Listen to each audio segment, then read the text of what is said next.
is by giving us a thumbs up, a thumbs down, a thumbs sideways. Hit that subscribe button, ring that bell so you know when we're going to be live, because we are live here on our YouTube channel 7 days a week. Yeah, we have nothing better to do here but to go on the show, and that's what we do. All right, give me 2 seconds here as we load everything up. And we are 30 seconds away from showtime here. Tiniest Squish, nice to have you back. Thank you for joining us. And, yeah.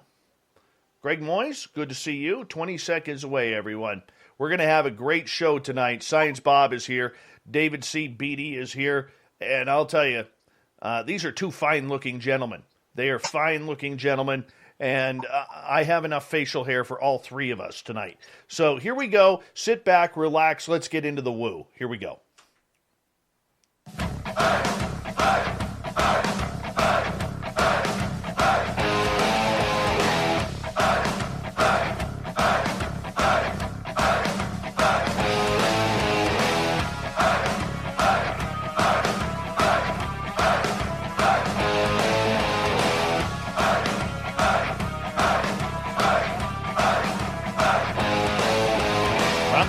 Of central British Columbia to you listening around the world.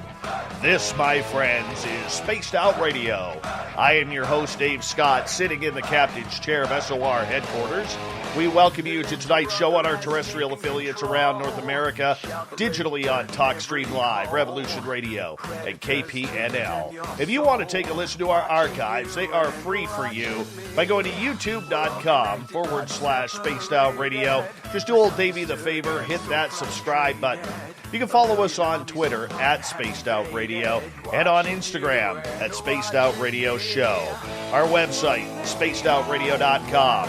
We have a plethora of features for you, including rocking out to Bumblefoot and reading up on Captain Shirk's SOR Newswire. Tonight's show is brought to you by Chive Charities. Help make the world 10% happier by visiting Chive Charities today. You can find them on our website. Spaced Out Radio scientist Bob McGuire is here for another edition of Science Bob and Friends. Dr. McGuire is here to discuss the scientific side of the supernatural, paranormal, and ufological. Now, each month, Science Bob will bring on a guest with a scientific or research background to talk about the practical and scientific side to high strangeness that surrounds us. Now, tonight, we are joined by special guest David C. Beaty. David is an Emmy Award-winning producer and cinematographer, and he is also a UFO researcher, journalist, and filmmaker. He's become a name of sorts in the UFO field over the last few years after short documentaries on the 2004 Nimitz encounters, as well as his knowledge about the 2015 and 2019 encounters with the U.S. Navy and these anomalous objects. Let's bring in the gentleman, Science Bob. It is always a pleasure to have you here, my friend, for another edition of this show, and we really appreciate it. Thank you for joining us. Oh, happy to be here, Dave, and hope the audience is ready for a great show. We're very, very honored to have Dave Beaty with us tonight.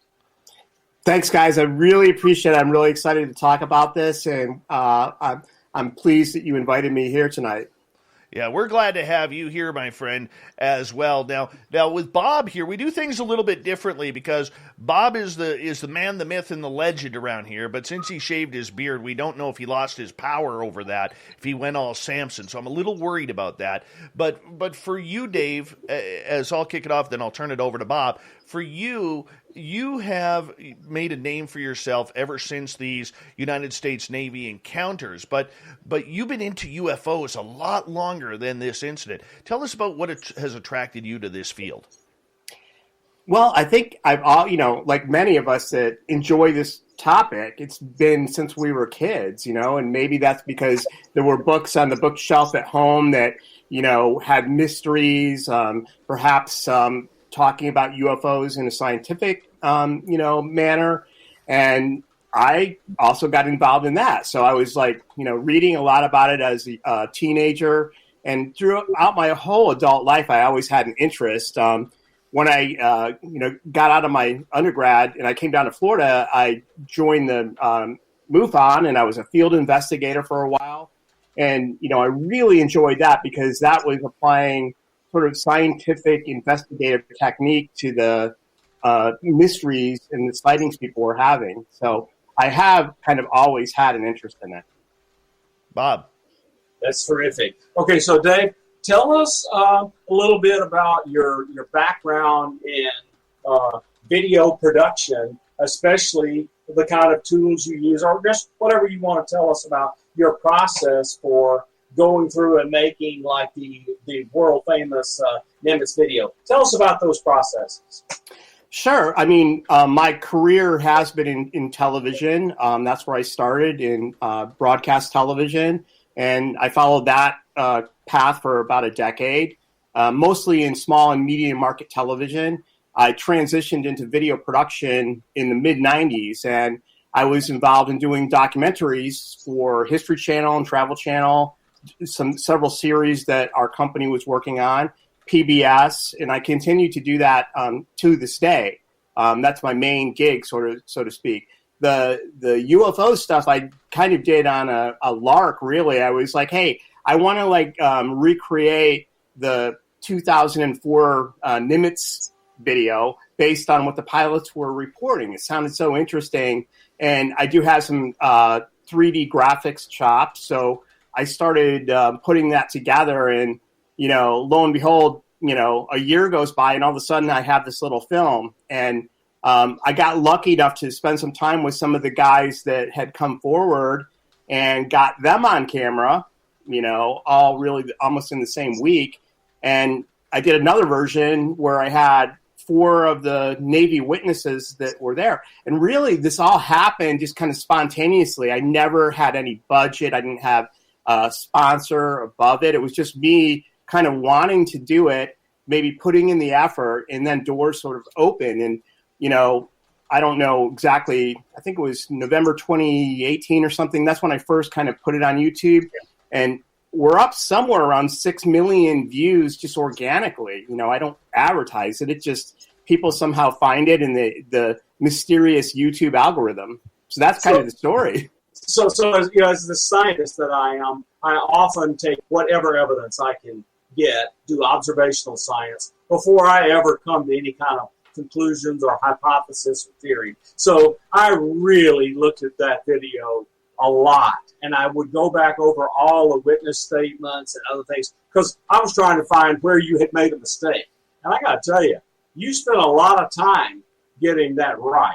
So tell us the process that you went through to make sure the video and the action in it, as well as the 3D visualizations, right, how you married them to the actual narrative. So that was my goal and intention from the very beginning. I wanted to make it as analytical as possible without completely losing the audience, making it kind of not entertaining. So there's some people complain that, the dramatic music and all that ruins it. Other people like that. So it's kind of putting those two elements together to tell the story. But what I did is I did research every, news clipping or television interview that I could find where details were being presented about the actual event itself, moment by moment, from the various participants. And I would, make a document that described that. Like, where were they? How did they see it? Where were the jets, in relationship to one another? And then I went farther, took it another step as far as how were they communicating with the ships and how were they communicating with each other. Some of the Navy guys helped me there because I could, try to understand the brevity radio communication. But, if you just go that route, people are going to jump on it and say that's not how they talk. But I did get some assistance there. It's not perfect radio brevity, but I wanted to make the audience understand it as well. So I did include that, some of the calls between, Fast Eagle and Princeton and, how they're handing off control from the E-2 Hawkeye, and when they're seeing the object and reporting it, and the BRA calls, bearing range, altitude. So I threw all that in there to kind of make it as realistic as possible, but keep that entertainment and story line going as well, so it's kind of compelling. So the thing I liked most about the video is and maybe you can comment on this, or whether you just did a good job of faking me out, or whether you actually had some kind of engine, because the physics of flight seemed to be pretty accurate. I won't say perfect, but it was better than just somebody grabbing a piece off of some video stream. It looked like you had some kind of physics input to it. Tell me how that worked. Mm-hmm.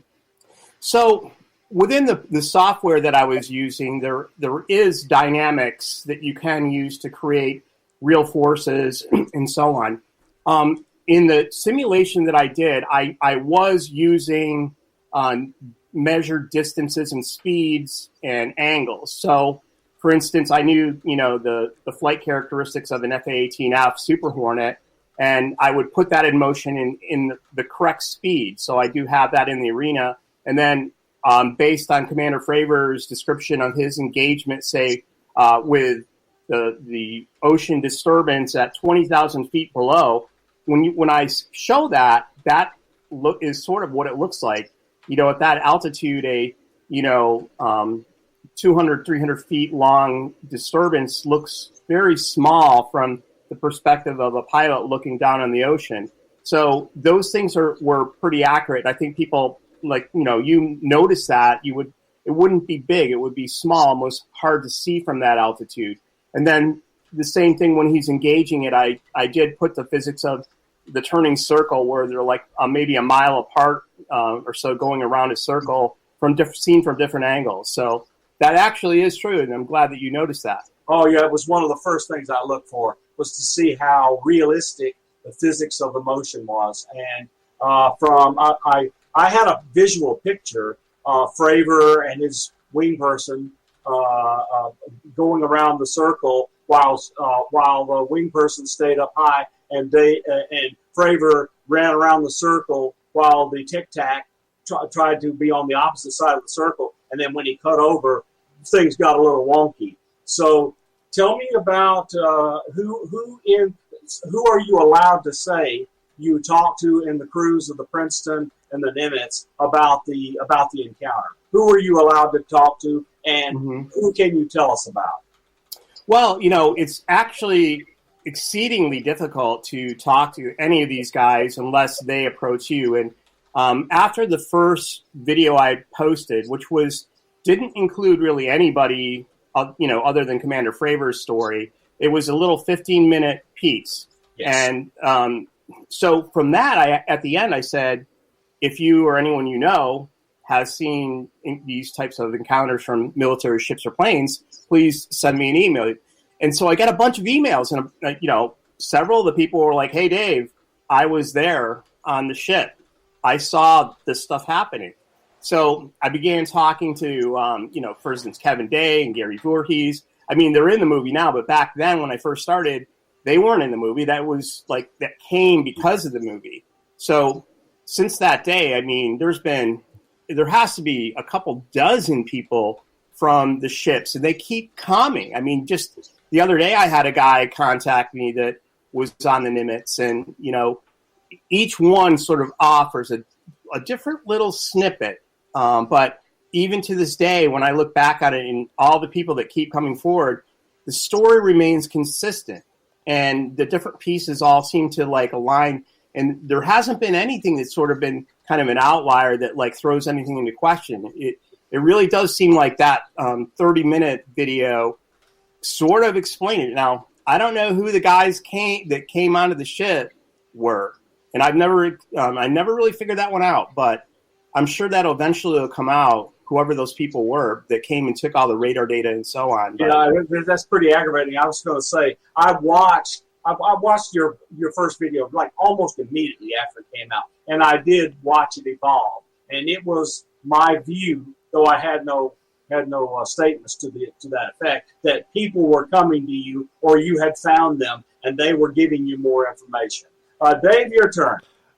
How did you gain the trust of these gentlemen from the Nimitz? Because the one thing that I've noticed in my research up here in Canada, being an outsider to the military, is they don't want to answer questions. You're an outsider. You're somebody whom wasn't there. You haven't gone to war with them, even though we haven't really gone to war in a long time, and using that as a figure of speech, okay, but you haven't been part of their team. So for you being a stranger and an outsider who has a very public camera, how did you gain that trust that you weren't going to screw them over or you weren't going to tell a falsehood of what happened?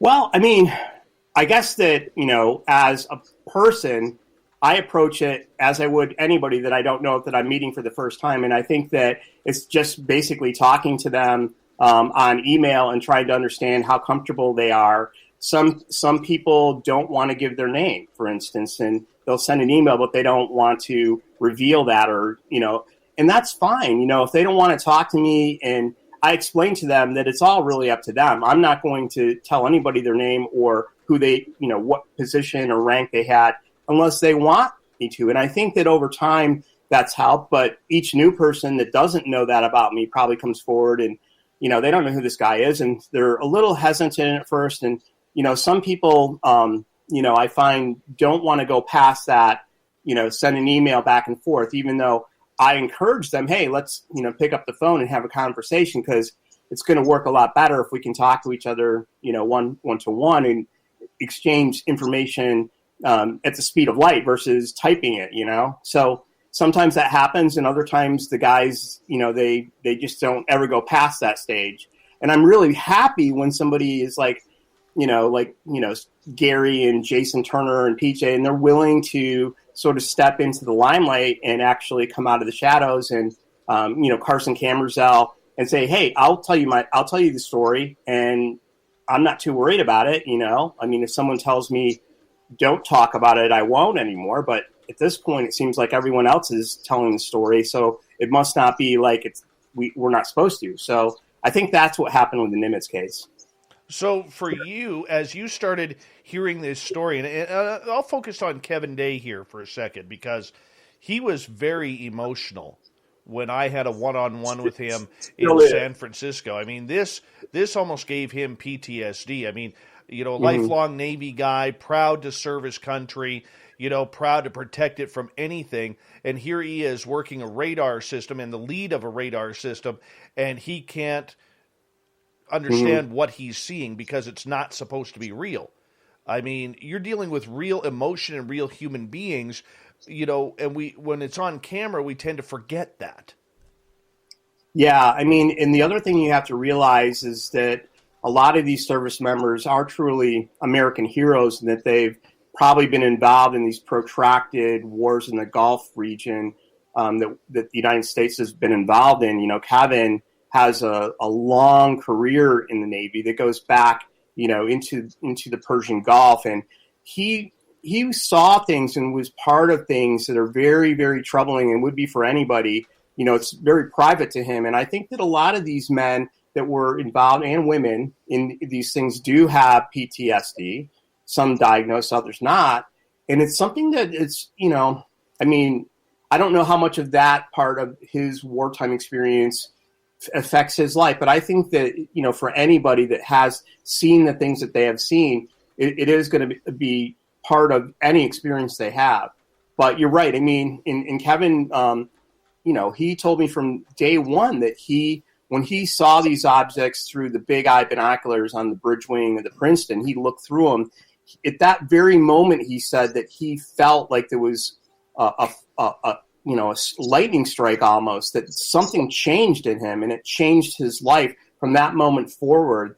I mean, he really believes that. So, Bob? Yep. So, yeah, so I've been out with the 5th Fleet. I've been on the USS Blue Ridge with the 7th Fleet and the George Washington, which is the 7th Fleet, and on the USS Hampton, which is a nuclear submarine. And I can tell you, these are real pros. They really are. They are dedicated. They're away from family and regular life for long periods of time. And I can just see Kevin Day realizing that the Nimitz is preparing to go into a dangerous situation, and they're training. And every day, Kevin Day and all the people around him are seeing these vehicles at 20 to 80,000 feet. They drop down, they go back up, and they have no clue what they are.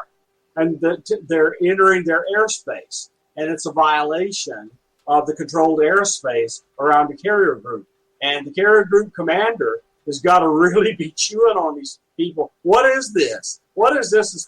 I can see the stress level, having been in it, and I was in Persian Gulf One when Bush was there. I'm just telling you, the rapid pace of things happening builds to a crescendo, and all of a sudden they see this strange thing that they have no idea what it is, where it could come from, and real fear sets in. So from Kevin's story, it's prolonged, this stress level, because he's seeing this stuff day after day after day, and you can just imagine that it's somewhat traumatic. He's got a responsibility. He wants it done. And I completely understand how it can affect you, especially if you're thinking it's some kind of foreign adversary that's spying on you, and all of a sudden it's all weird. So how many of these folks, I don't want their names, but how many of them have had that kind of interchange with you about the stress they were under? Well, Kevin explained to me that his job, and I think many of these service members that are involved in Combat Information Center on these ships, or on carrier as well, their job is to identify aircraft, in their airspace. So that's their number one job.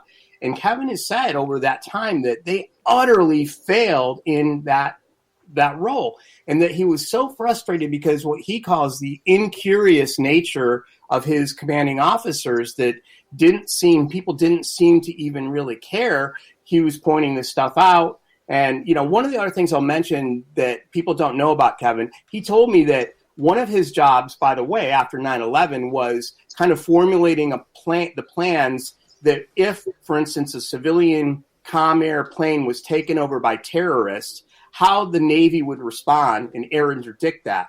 That was Kevin that did that. I mean, if you can imagine the pressure that he was under in those situations after 9/11. Luckily, that never happened, but that's his job, to ID unknown aircraft in the sky around the carrier strike group. So, yeah. And, other guys that were there, I think it's, I don't know if they had that same level as Kevin, but, they were talking about this stuff going on for a week. Every night and every day they were seeing these tracks, and the whole ship and scuttlebutt was on the Princeton. They were all talking about it. And then not only that, some of these guys were seeing these objects, through the binoculars and, even at night from the deck of the vessel with their own eyes. So, it's pretty amazing how. So, having been on the George Washington, which is thousands of men and women, and in a carrier group, there's thousands more on the other ships, and everyone knows. The people don't understand. They have digital comms back and forth. They can chat. It's goes through encrypted channels, but this stuff spreads like wildfire. I'll give one example. So there was a carrier group somewhere in the world, and they have access to extremely slow, really horrible internet. And one sailor did something they shouldn't, and they spread a virus throughout the group in a matter of days. That tells you how much interconnectedness there is, and it just happens. Now, there's been a lot of things done since that incident to prevent something like that from ever happening again, but it speaks to the interconnectedness. Dave, take us out of here. Gentlemen, I'm going to get you to hold on right there because we are through the first half hour of Spaced Out Radio, and I'll tell you what a power show this is. We have David C. Beaty for another 1 hour on this show, and we're going to break down the Nimitz encounter. We're going to break down what happened in 2015, what happened in 2019. We may even have a 3D rendering of the 2019 incident, maybe, for our YouTube fans, our Twitch fans. I don't know. It may be there. Science Bob and Friends continues on Spaced Out Radio right after this.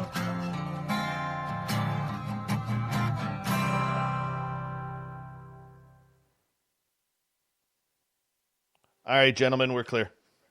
Now, Very cool. now, just as a reminder, YouTube can hear us, so we are still live on YouTube. We can't curse much? Oh, you can curse all you want now, just not on the radio side of everything. Right? Yeah, this show has a total audience, radio, etc., in the tens of thousands, Dave. This is a nice. this is a good place to do this. And it'll have hundreds of people watch tonight, but through the next 3 weeks, as word of mouth happens, this show, especially with your premiering a thing or two, will really get a lot of views. I hope somebody knows somebody on all those ships out there in 2019 that can, I would really love to get someone that has a relative or something like that to ask them, to come and speak out. Because even though it's a kind of a small event, each ship has 300, 400, 500 people on them, and there's like 10 ships plus a carrier strike group. There's got to be thousands of people that were aware of it, You know it. But I think they might be, somebody said they might be under NDA. They may have been told not to talk about it specifically. I have a hypothesis about both the Nimitz, the Teddy Roosevelt, and the Kid, and we're going to discuss it. Did I mention I'm Canadian and we barely have a Navy? I had one guy with my daytime job, one of my clients. Him and his wife both spent 22 years in the Canadian Navy, and I've been trying so hard to get him on record for what he saw out in the middle of the Pacific and the Atlantic, because he served on both coasts, and I'll tell you, he won't do it. He will not do it. He's like, I'm not risking my wife's and my pensions. And I'm like, dude, you don't have to. They can't take it away from you. He's like, nope, because I have a source in Ottawa who says, no, they can't take your pension for talking about this stuff. And, yeah, but he won't. I have a guy from the Canadian Navy that contacted me. Really awesome guy that gave me all kinds of information. He sent me this document that shows how the Navy had these drones in the 80s that were shaped like a peanut up on its end with rotors on the top, and the things they were gas powered and they could fly for hours. Yep. This is 83. Yep. Yeah. What this guy told me was that the Canadian Navy, he goes, especially when they were on the West Coast, they were on high alert for Russian patrol for their airplanes. He's like, Dave, you wouldn't believe how many cool toys the Russians have. He goes, but there were times when we were out there, we knew it wasn't the Russians. And that's all he would tell me. And I'm like, come on, give me more. Give me my fix, man. Let's do this. And he's like, no. I just want to give a big shout out to Cousin Gary is here. Cousin Gary in Edmonton has showed up. That's literally my cousin. And, Gary has a powerful Ukrainian mustache that we all want to point out. So if you see a Ukrainian mustache walking down the roads of Edmonton, that's Cousin Gary. So make sure you say hi to him. And sorry about that, gentlemen. And it's good to see Gary C. is here. I gave a talk last night to the Winnipeg Experiencers Group, and it was fun. Hey, Bob, what microphone are you using? Because you're coming in a little tinny. Then let me move a little bit closer. Yeah. Yeah, that would be cool. Hey, I got my, I was busted on radio guys last week, so I said, I brought my microphone here. Nice. Oh, yeah. Oh, that's an RCA. That is gorgeous. Oh, that's so great. I love those gorgeous. little RCA mics. I'm actually kind of jealous about that. Mine is out in my ham radio shack. I got a few old microphones around here somewhere. Yeah. There was one microphone we used to use in radio. You could beat the tar out of that thing. Just beat the tar out of that thing. Drive over it with a car. It would, it wouldn't be, oh yeah, we used to have I think it was an RE50 that, it was all rusty, beat up, and if you had to pound a nail or something, you could use that thing. Yeah. Oh, yeah. It still sounded fine, Oh, yeah. I think I got one over here. Hold on. Let me check. Oh, better take those off. We got time. Yeah, you got 2 minutes. Oh, I can't find it here. It's here somewhere. I have my old mic flashes here somewhere, too. They're up on my shelf. All right, gentlemen, we have about 20 seconds left before we're going to go back here to the show. I want to say a big thank you to Dirty Filth, Mandingo, Wagon Breath, Catfish, Gorgeous Jules, Bobby, to Dave, and to Science Bob for the amazing super chats. Here we go.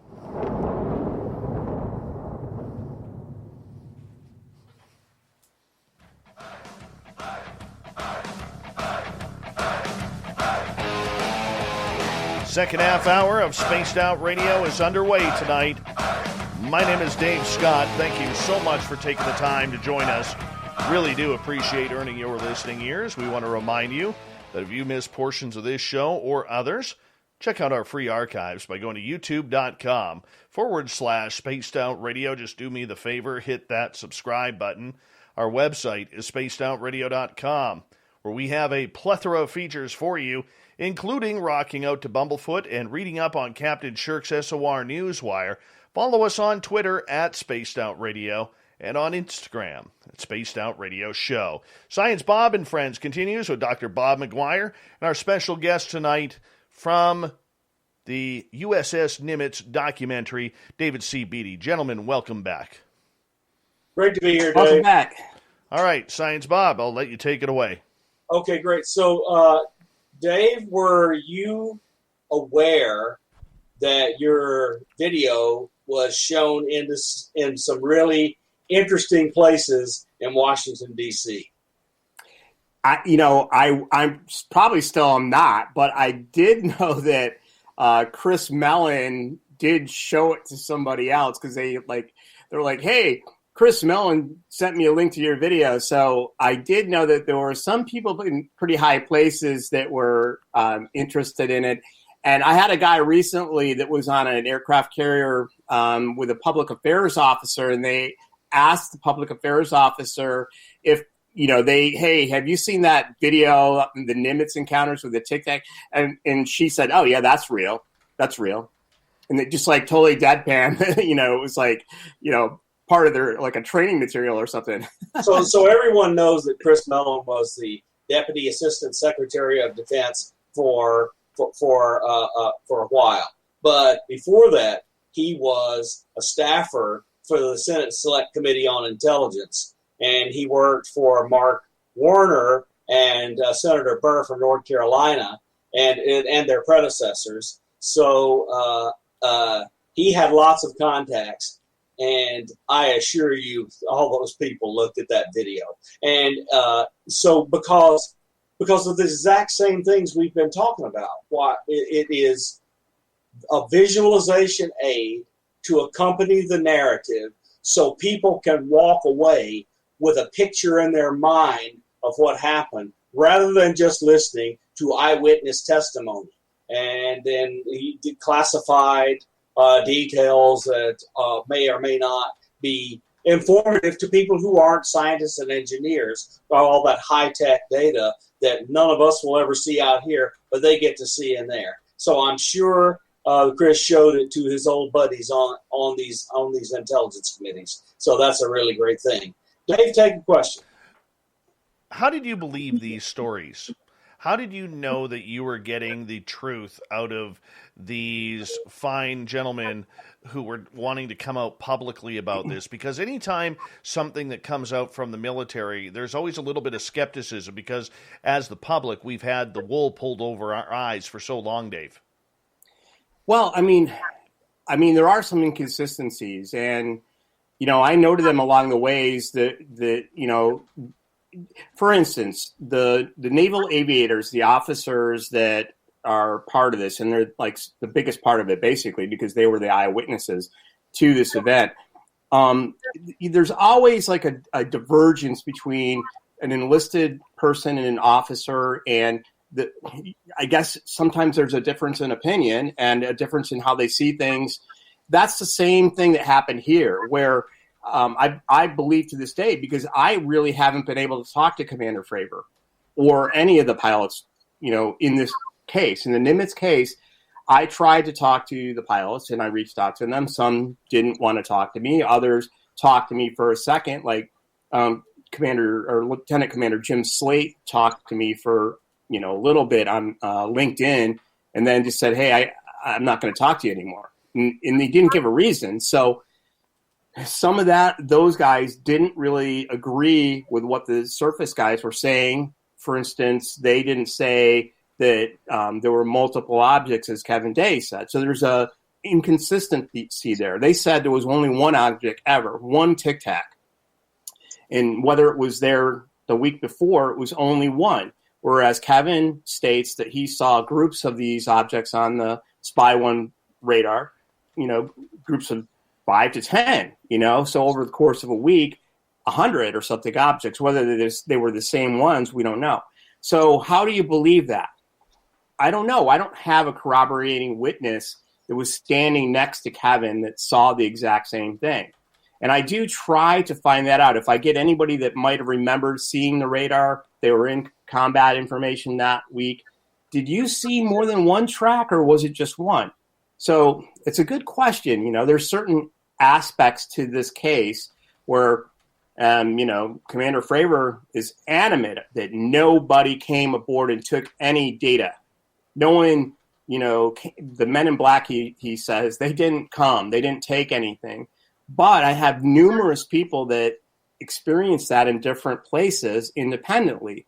So do I believe them, or do I believe Commander Fravor? Do I think, well, maybe no one was interested in Commander Fravor because he was the pilot of the jet and, he didn't have some of the sophisticated radar data that the other guys had.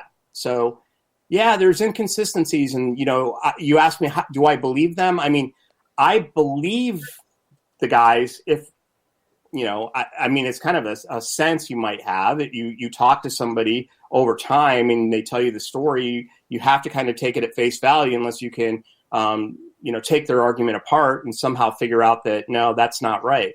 But for the most part, I believe it. Now, here's a good example of a part of the Nimitz case that did a 180.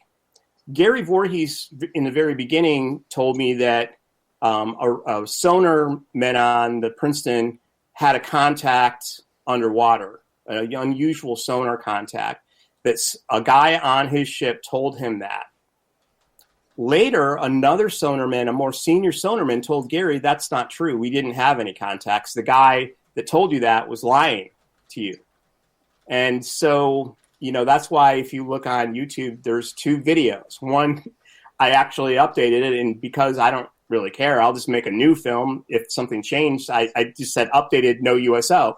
The first video has the story of there being an underwater contact, like the Tic Tac went underwater. The second video doesn't have that because, I don't know, someone lied to Gary or something, but unless I can find out that that's not correct, I'll put it back or erase that version or something. But yeah, it does. It's interesting, is it like evidence that you have 2 people that say the same thing, or 3, or if one person says it? I don't know. I'm not sure. Okay, so if you go along those lines, so we're buying their stories, the public has jumped on this. The public is starting to really take off with the UFO stuff. It really was part of the catalyst of what we see now, where we're close to the end of the 180 days, where we may actually get something out of the United States government, out of the Pentagon. Is there vindication not only for you as a filmmaker on this topic, but for these gentlemen as well, because of what may come out? I think there is, yeah. I mean, the fact that it's being taken seriously, we hope that is vindication to me in itself, because the history of the U.S. government's involvement in this topic has been sort of dismal over the last 75 years, since the end of Blue Book and Condon, that debacle. And going forward, here's another opportunity to at least take the topic seriously. And we do hope that we find out that, yeah, this stuff is real and we haven't been able to figure it out. I'm hoping that they say that there are these cases of observations over military installations, over ships, and incursions into Navy and Air Force, perhaps operations areas that in nuclear facilities that are unexplained, because that's what it seems like to everybody else. And over the last 3 years, I think that this has been over and over and over, and I don't see any answers. I don't see any explanations. So I would assume that that's what should be in the report. I mean, what do you think? I'm not sure. So let me give you my input. I was really dubious right after the bill passed for the relief, and in it, the relief package, and in it was the DOD shall produce a report, unclassified report, and give it to the Senate Select Committee on Intelligence and the Armed Services Committee, and there will be classified briefings, blah, blah, blah. But it didn't have the force of rule of law. It was a suggestion, and I was really dubious. So I was going, this is going nowhere, because you can't hear the Air Force talking about any of this stuff anywhere at all. It's the Navy doing all the talking because they're sick of their vessels and personnel being put in danger, and the Air Force is just being silent, just like they always have. And then the bombshell dropped. The probably the Senate Select Committee on Intelligence or the Senate Armed Services Committee or their counterparts in the House filed an Inspector General complaint, and that is a big deal. The Inspector General is an independent entity in every department and agency in the government, and the Joint Chiefs of Staff cannot tell this Inspector General that he cannot go investigate. The only way you can stop them is have the President of the United States fire them. So I think that's finally a big deal, and we're likely to get something. Will it be satisfying? I think we'll just have to wait and see. Dave, you have anything else on the NEMIS? I want to change tack a little bit. Yeah, I got one more question for you. Dave, how did you stay out of trouble with reporting this story? Okay, I mean, granted, it's open. These gentlemen didn't have an NDA that they were, because I remember asking both Kevin and Gary about this, about their NDA potentially. But for you, did you get anybody coming up to you from the military or the Pentagon or government officials saying, why did you release this? Why did you do this? You shouldn't have done that. Never. I never got anything like that. People suggested to me, hey, you sure you should be doing this, man? You know, like the men in black are going to knock on your door, dude. Jason Turner's like, hey, Dave, you're not thinking of killing yourself anytime soon, are you? Just in case. I'm like, no. I'm definitely not, man. So believe me, if that happens, I did not do that. But, behind the scenes, the guys would always tell me, look, Dave, there's a certain line we can't cross here, especially if they were involved in operating with classified systems. They would like, there's something that we can't go beyond. And that was always the operating procedure for us. And I didn't, push them on anything they didn't want to talk about. So I don't think that there's anything in the movie, at least, that, kind of pushes past anything that would be classified. We mentioned CEC. It's a very sensitive classified system, but we don't go beyond to saying what is on the Navy's own website about it, that it's a cooperative engagement system that kind of fuses radar systems together into one type of display. That's all we really say. And the guys never really told me anything more. So I think we're in the clear, really. So I can tell you handle that very well, because it's delicate. Because we have national technical means that people have no idea how it works, how well it works, what its capabilities are, and the warfighter has that stuff fused with what they can generate locally, and that is some of the most sensitive stuff in the entire military. And it's good you didn't touch it so that it wouldn't cause any trouble. So let me segue a little bit. Off the East Coast, off of Virginia, there was the Teddy Roosevelt incident where Lieutenant Graves and his wingman saw a cubical thing inside the spherical energy shell. Have you had any involvement whatsoever or thought about doing 3D renderings for that? What is your involvement in that, if any? Well, a group of us, now this goes back to, I forget, when Luis Elizondo first kind of hinted that the gimbal video and the Go Fast video were filmed off the East Coast. That's kind of the first thing that we knew about. We didn't know much beyond that. At some point, somebody said, well, these were from 2015. When that first came out, I forget exactly what year and month when that statement came out, a bunch of us behind the scenes began researching the case, and we actually figured out which carrier it was and which month it was. And we came within 1 to 2 days of the actual event itself based on East Coast 2015.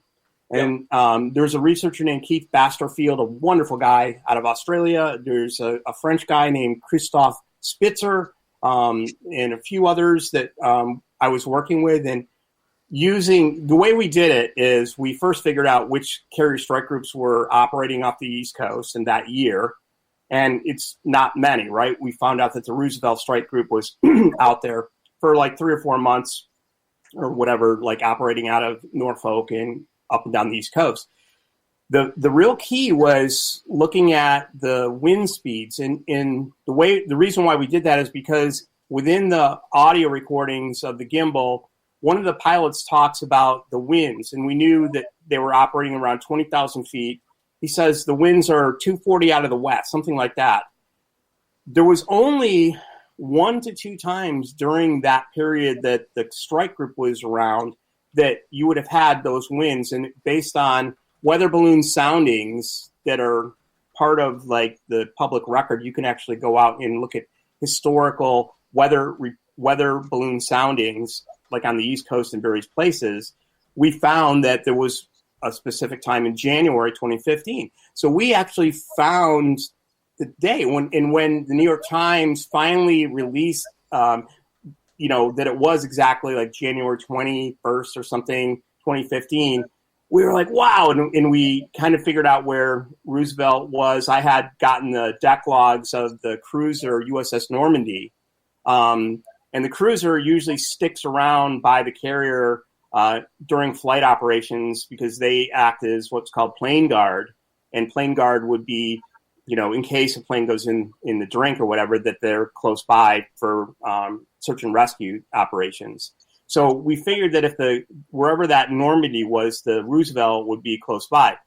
We didn't get the Roosevelt deck logs even to this day because nuclear powered vessels, the deck logs go to a different department in the Navy and they kind of get tied up in that kind of classification review. So I don't know, maybe in 10 years we'll get them or something, but we didn't know exactly. We still don't to this day know exactly the GPS coordinates of where Roosevelt was when those videos were filmed on that same day in January.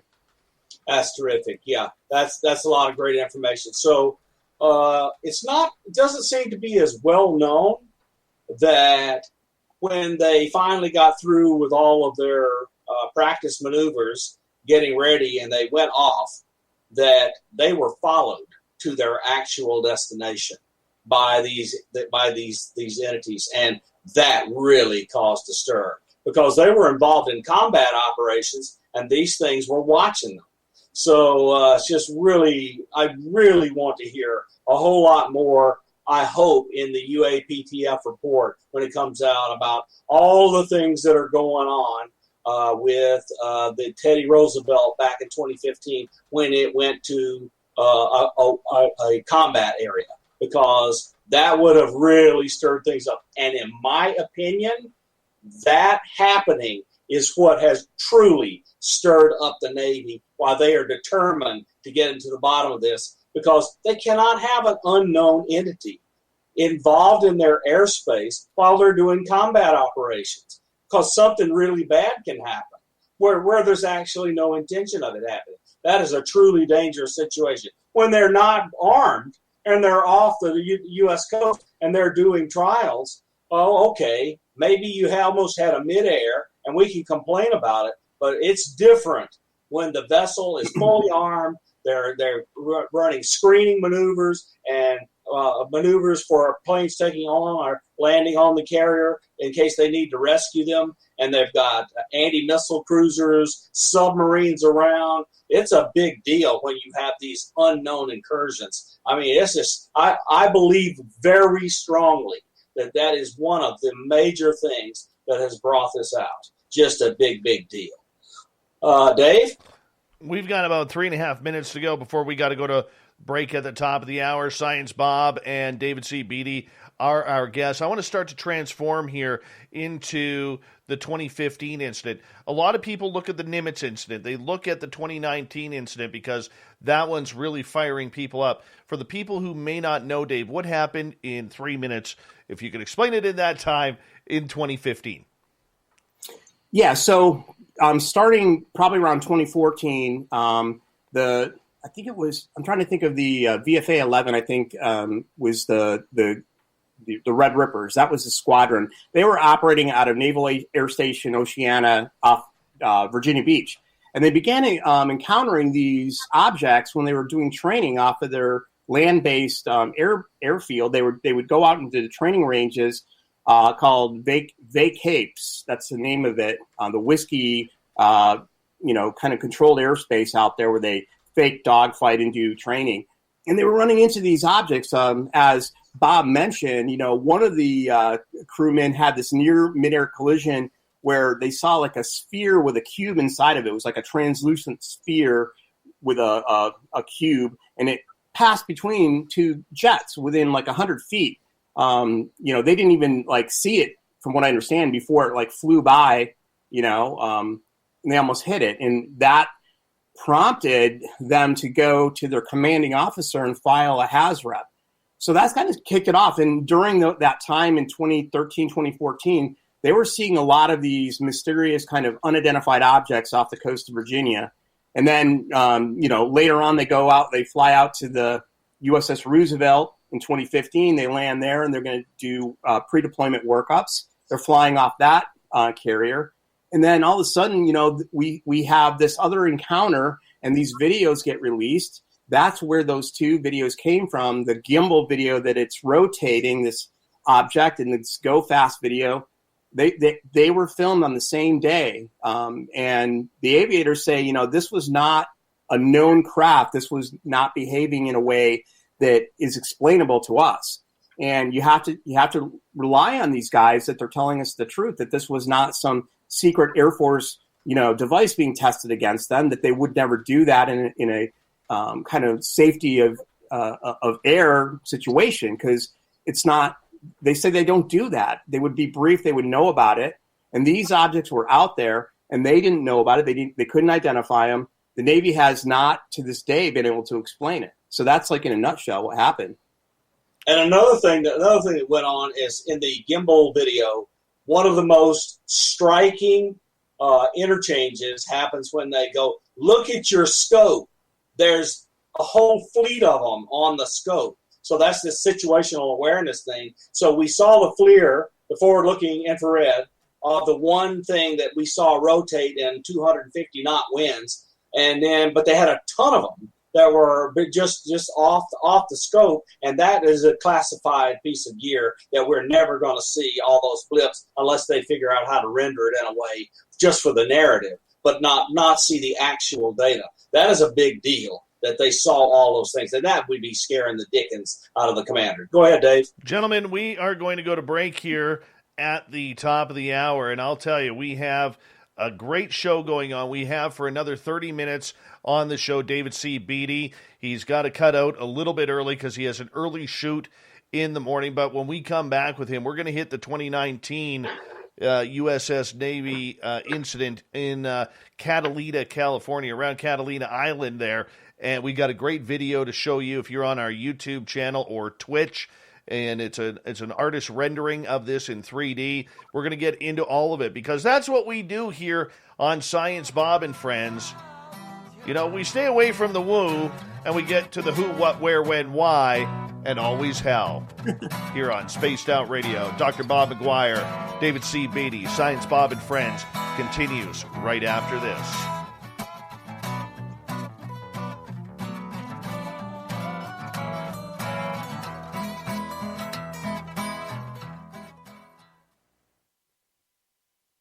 All right, gentlemen, we're clear. I'll be right back. You guys can talk to the audience.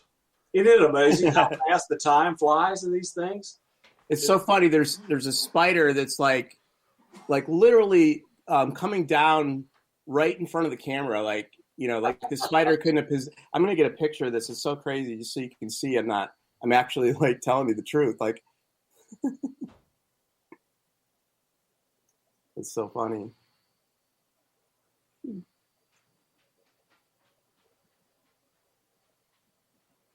Wow, it's right there, isn't it? Yeah, it was like dropping down in front of the camera, like perfectly positioned. You're like, what is that? It's a spider. He wanted to be on the show, man. He did. I don't blame him. What are you shooting tomorrow?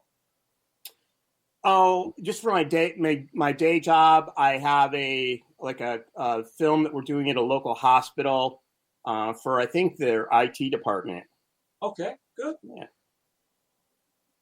I'm going to send Dave the spider so he can show you.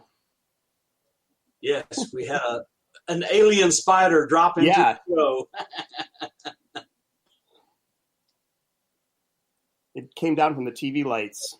I'm like in this is a live studio that basically I can't really pan the camera around, but it's used for CNN and Fox News and MSNBC when there's political pundits and commentators that are in our area. They'll come to our little studio here and we'll put in a background, you know, whatever the news set is. Mm-hmm. And then they can talk directly with New York or wherever the anchors are. And, you know, that happens all the time. We did a whole bunch during the RNC down here. So that's what I'm just using this, taking over the studio here for the show. So that's great. So you got a green screen and you just project on it whatever you need. This is like an 85-inch LED display, like a high-end TV. Okay, good. And we can just feed in any kind of video back here. Oh, that's good, because that's better than the raggedy edge, artificial intelligence done green screen projection. Yeah, you don't get the edges. Yeah, exactly. You can wear any color here, so. Yeah, that's good. But yeah, I mean, this is kind of a nice lighting and stuff, and it's not my stuff, so I'm just borrowing it. Yeah, I mean, you can see my orange bulb shining off my dome. Yeah.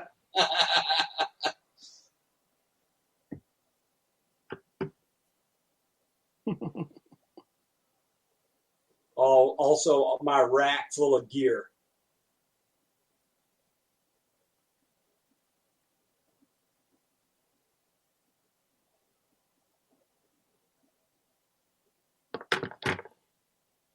I see Dave has a woo-woo pedal rather than a wah-wah pedal up in the upper right.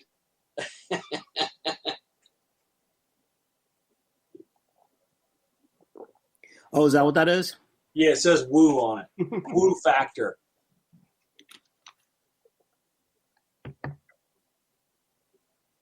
Hi, Misdemeanor. Thanks for being here. I guess that's better than Misfelony. Oh, and tell Dave you say my name Beaty. I didn't want to correct him. Everyone says Beaty because that's how you spell it, you know, like B-E-A, yep. Like beat. Yeah, I'll tell him. All right, gentlemen. That's Dave, say his name is Beaty.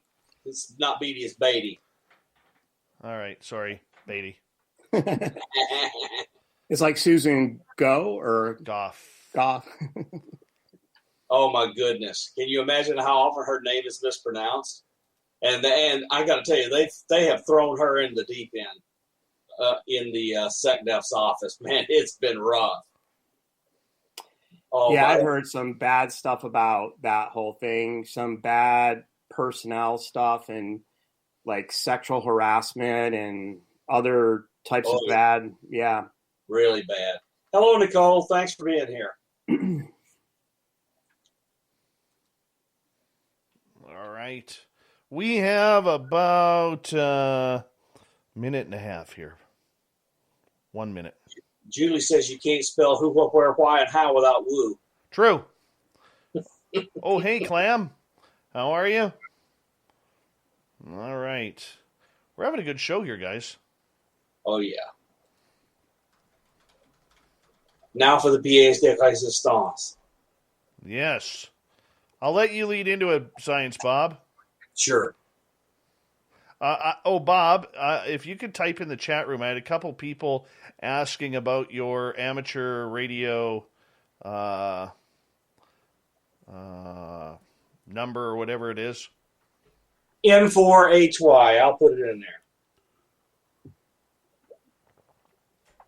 Mm-hmm.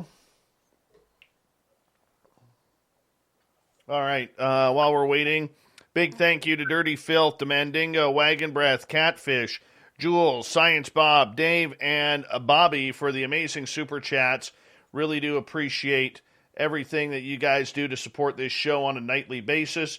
I really do appreciate it. And we might not get to any questions until Science Bob and I say goodnight to David. But that's okay. We're doing our best here. And let's see. There you go. I'll put it up on the screen. We're going to go here in about 5 seconds. So sit tight and enjoy.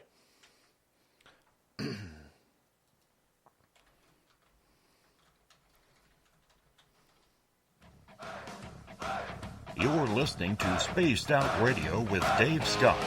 Follow Dave on Twitter at Spaced Out Radio and on Facebook, Spaced Out Radio Show. Hour number 2 of Spaced Out Radio is underway tonight. Thank you so much for tuning us in. We do really appreciate earning your listening ears wherever you are on this beautiful planet we call Earth. Thank you to everyone tuning us in on our terrestrial affiliates around North America and digitally on TalkStream Live, Revolution Radio, and KPNL. All of our archives are free by going to youtube.com/Spaced Out Radio. Just do old Davey the favor. Hit that subscribe button. The Desert Clam has set the password for tonight in the SOR Space Travelers Club. What do you got for us, Clam? Obstriligate. Obstriligate is your password.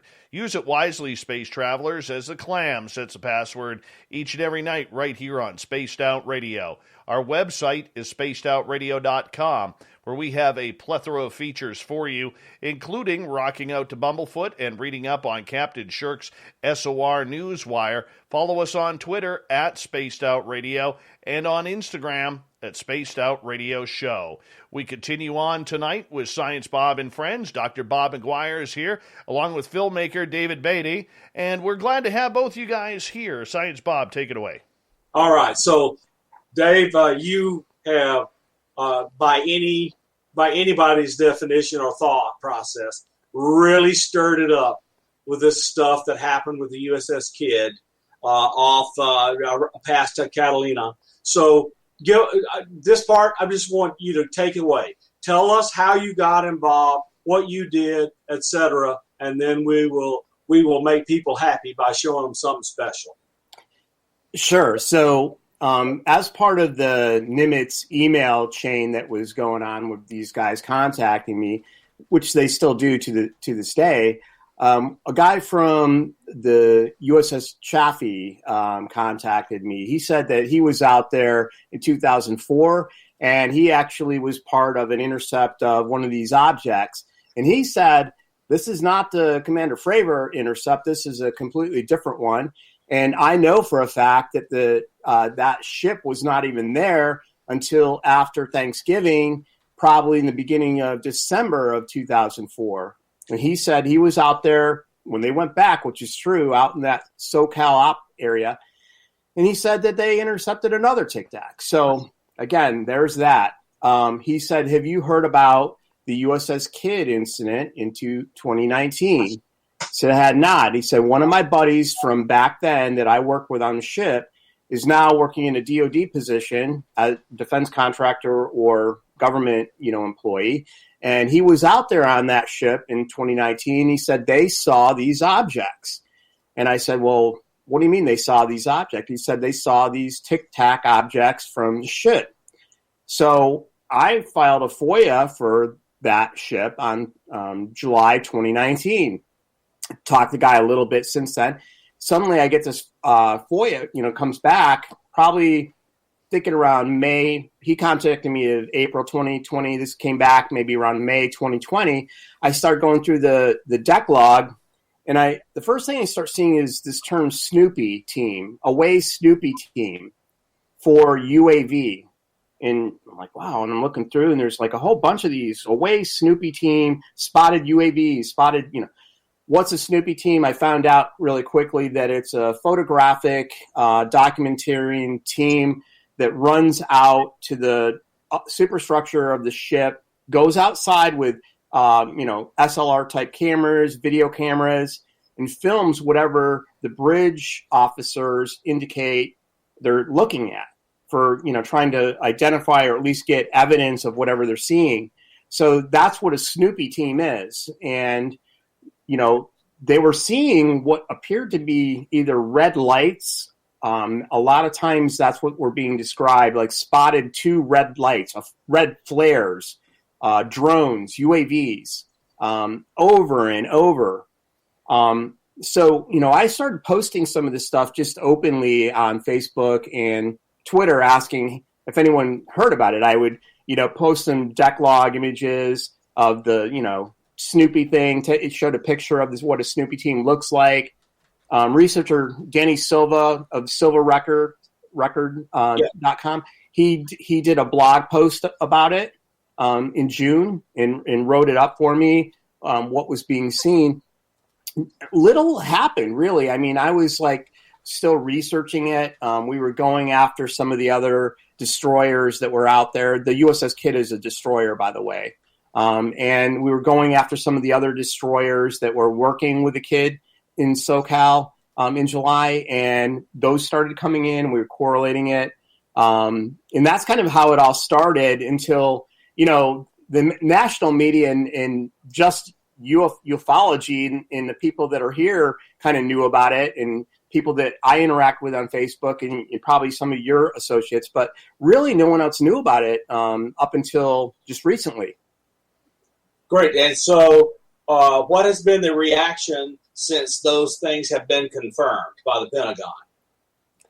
Well, I think it's pretty interesting that first, that there were like a dozen ships out there and they were all seeing these things that surprisingly enough, with that many assets out there, and we know the type of powerful radars and powerful, observational equipment they have, that they couldn't figure out what these things were, where they came from, and who owned them, for instance. And, just recently, the Chief of Naval Operations, Admiral Gilday, was asked, in a press conference, this is the top dog, man, if he had heard about this, and he said that he was well aware of that incident, and no, the Navy has not determined what these things were.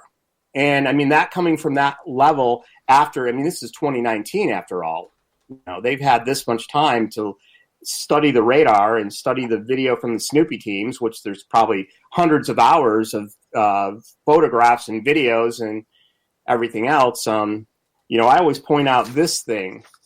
I always point to this device called the EOSS Mark 20, which is a high-powered electro-optical camera system that you can basically zoom in with a FLIR and spot anything with it. Like they were looking at these objects with that device, pretty classified, but they couldn't figure it out.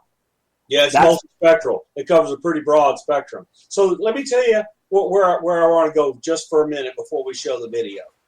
I did not know about the November 2004 incident, but it leads right into where I want to go. So this group of ships goes out. Things fly over them and really right over the decks. And and after all that happened in 2014 to the Teddy Roosevelt Carrier Group and the people who are doing training missions off of Oceana, etc., and these stories will be known throughout the Navy. If you have these kinds of things, that intrude into your airspace, the commander of such a group has several priorities. One of the priorities is to protect the personnel and the asset from any kind of intrusion. And what reaction did we see from them? You know from talking to people, just like I know from talking to people, that they just kept right on going and sent a few Snoopy teams out to take photographs. Yeah, this is unexplainable in the sense that no action was taken to try to defend themselves in any way by avoidance, turn around and go home. They just kept right on going. And so this says to me, the Navy has figured out how, and we do this all over the world with adversaries. We poke the dragon to see the reaction. We poke the dragon to see if the reaction is belch fire. And I'm telling you, everything about these stories tells me that the Navy is trying to stir up a reaction so they can gather enough evidence to try to figure out how they work or what they are or where they come from. Well, I mean, the interesting part of this in the FOIA search with Dr. Adam Kehoe and Mark Scotti was that they quickly found these email exchanges between Third Fleet, Coast Guard, FBI, and CIS that were specifically looking at the vessels around them. There were some foreign flag merchant ships and some other research vessels that were out there around the Channel Islands and San Clemente Island. And they're looking at these vessels thinking, this is like a week or so after the incidents were happening. They're like, hey, did you guys have, were you flying a drone? They asked to talk to one of the Carnival cruise ships. My point in this would be, wouldn't the equipment on the vessel, the Aegis suite of equipment, be able to kind of find out where the drones came from? That's the troubling part to me, because I would assume there would be a track or something of a drone that went directly to a ship if that's where it came from, and they would be able to, just like an aircraft, they would be able to track it. The fact that they're like, we don't know where these came from is very troubling to me, because it says, well, did they just sort of appear? The other part of this is we would have a full spectrum look at these things. We would know where the control channels were. We would know where the sensor feeds were. We would know if they were drones and how they were communicating. We would have both ends of the link, especially since it's on the water. We would send out flying assets. I promise you, this was poking the dragon, because they did not react normally. And so, Dave, I think before we get too late, it's time to show a video. Sure, we can do that. Let's do this here. There we go. So what people on the radio are not seeing is a picture of a USS destroyer by Catalina Island with these orange orbs that are flying around. It's a 13-second 3D composition here, Dave. You want to explain it to us about what this is all about? Yes, this is a 3D animation that I created that simulates what these ships were seeing based on the descriptions within the logs. And this only happened at night, and usually in poor visibility during that time that they were out there, there was a lot of fog, for instance.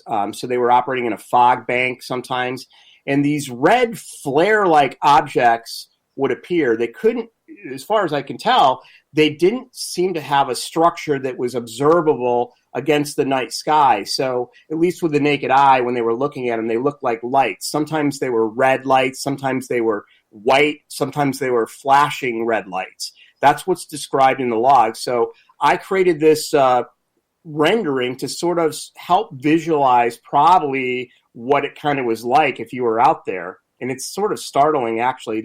Sometimes they would say multiple UAVs are surrounding the ship. That's some of the stuff in the logs. It gives you chills. It's just if you don't know what it is, and you don't know whether or not it's carrying a weapon, right there, where they're over the bow of the ship, the only assumption the commanding officer can make is that his vessel is about to be attacked. That is the only thing. The commanding officer of the group and the commanding officer of each individual vessel had to have been ordered to take no action, otherwise they would have. That is massive encroachment. Unless they were planning a communication party. Well, exactly. I mean, they're just trying to figure out how to get these things to react and show up. And otherwise, they would have reacted because their vessel and their personnel are in danger because they don't know what ordnance they're carrying or even if they have any weapons capabilities. But they can't afford not to assume they have some kind of kinetic capability. That's the only assumption they can afford to make. There's only one instance that I saw that a vessel was sort of manning a targeting system called the Mark 87, which is on the bridge. It's similar to probably part of that device I showed earlier. You know, the Mark 87 system controls this targeting pod, which can use to be engaged with the weapon systems. So they did apparently, because it said like spotted the UAV, the next order is to man Mark 87. And I believe that they did get on the guns with these things, but they didn't open up. And as you said, I wonder why. Yeah, because I mean, any kind of ordnance goes off with the Snoopy team on the deck. The ordnance goes off, the Snoopy team's dead. I mean, even if it's a frag grenade, the Snoopy team's dead or injured. Okay, Dave, have a question. My question, as somebody who's not familiar with how the United States Navy works, how many people would be viewing this situation? Would they pretty much tell the rest of the crew to go underneath into the ship's hull to their rooms? So that way there's very few people who actually are watching this happen?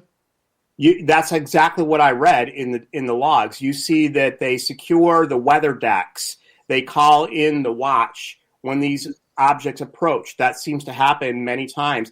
It says spotted UAVs, secure the watch. They bring these guys in off of the outside positions, bring them back into the bridge. So the personnel that are on the bridge, you know, however many there are, you know, like 6 or 7 people or so on, are all witnessing this, but they seem to be taking, you know, kind of a defensive stance.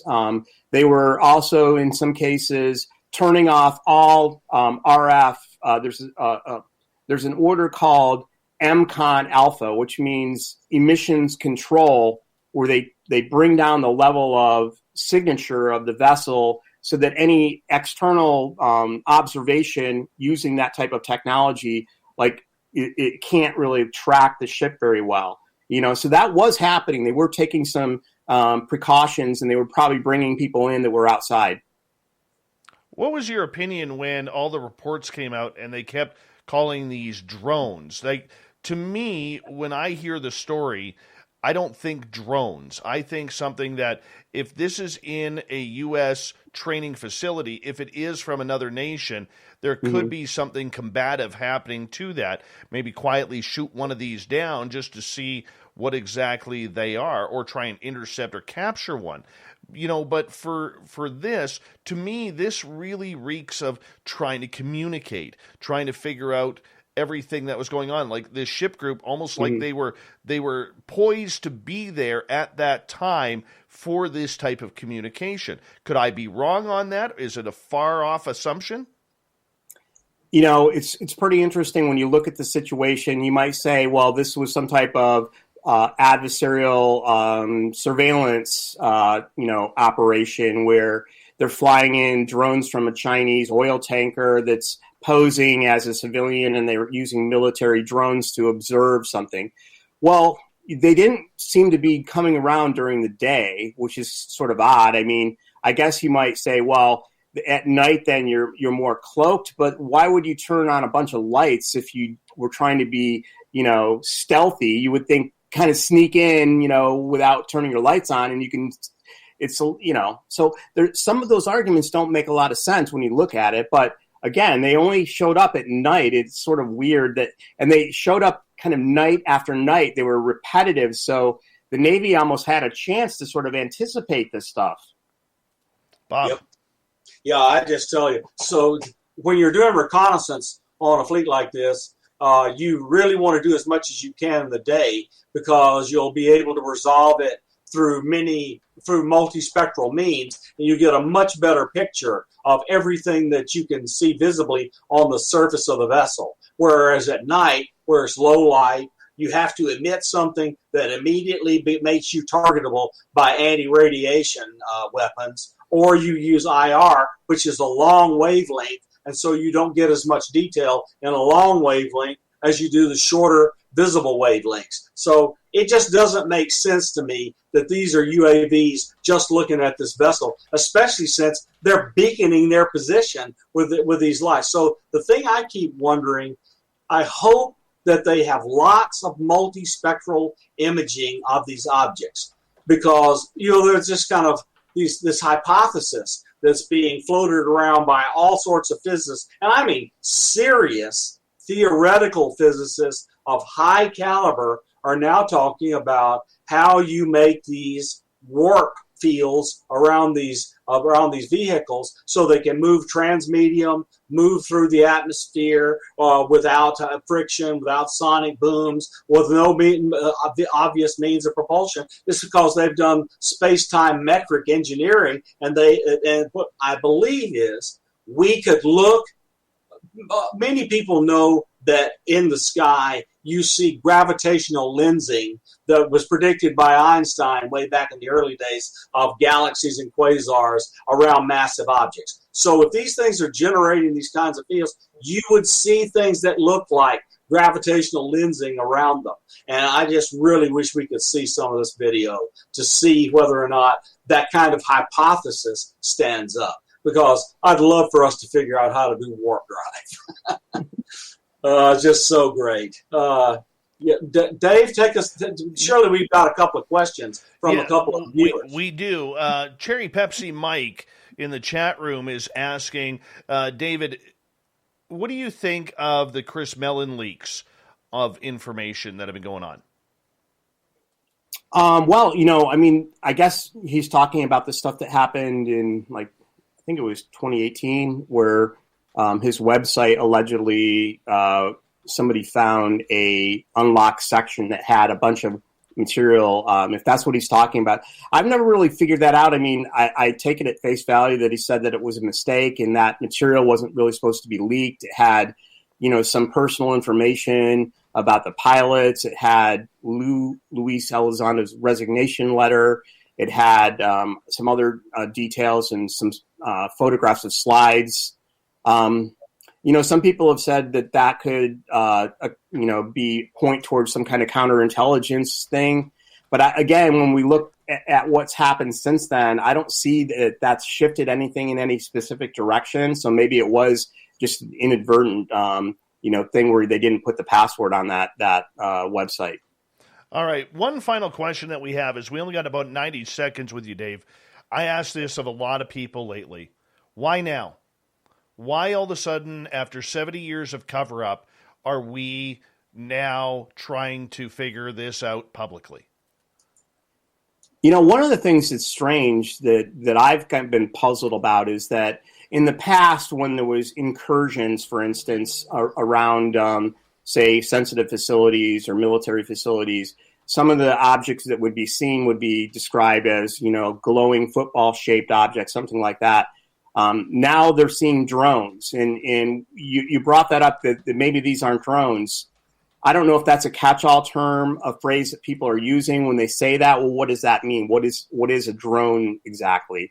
But there was reports of, over the facility, the Air Force facility in Guam, that there were like drone incursions. We remember the Colorado, Nebraska mystery drones from a year ago or so, never explained. And a nuclear power plant, I think the Palo Verde nuclear facility was visited by these drones. What's that? I mean, are those UFOs that are like people are labeling as drones? I don't know. All right. Well, David Beaty, thank you so much for joining Dr. Bob McGuire and myself on Spaced Out Radio for your first time on the show. We really do appreciate it. Coming up next, we have Science Bob, we have me, and we're going to talk more UFOs for another hour before we get to the thought of the Dave. and the SOR Newswire at the back end of Hour 3. Spaced Out Radio continues right after this.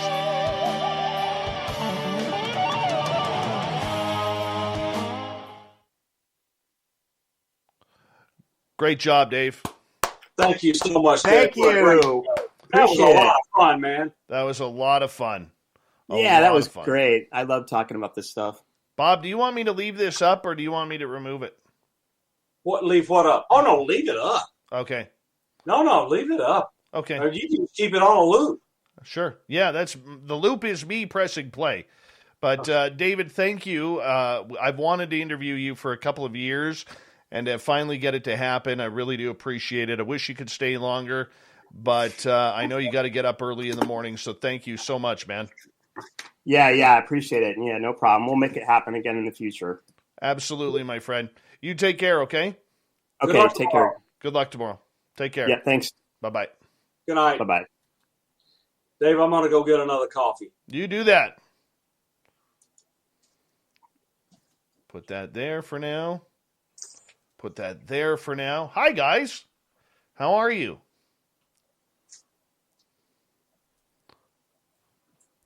I wonder what's with the flat earthers trying to crash the chat room tonight. I really wonder. You know, I have no problem with the flat earthers. I really don't. They're people too. But, you know, don't troll my chat room, man. Come in, you know, do your thing, and then hang out. Have some fun.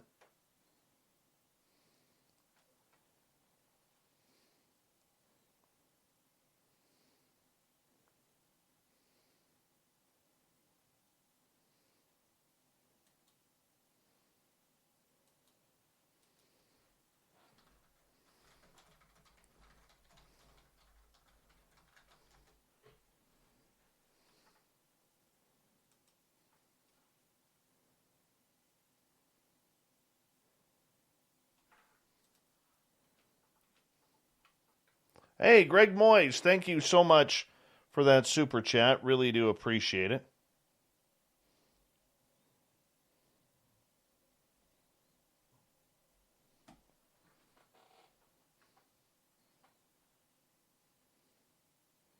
Like, really, I don't mind. I don't mind them coming on in, hanging out. Yeah, I know I have to, PBR. I know which light it is, too. I got to move it up a little bit. Like, I really don't mind them coming on in. I really don't. But I just, you know, the trolling I can't handle. Oh, Miss Dill Pickles is on the final countdown.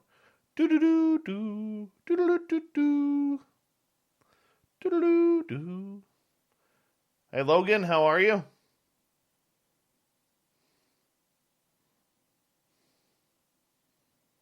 PBR, what's going on, man? How you doing? Hi,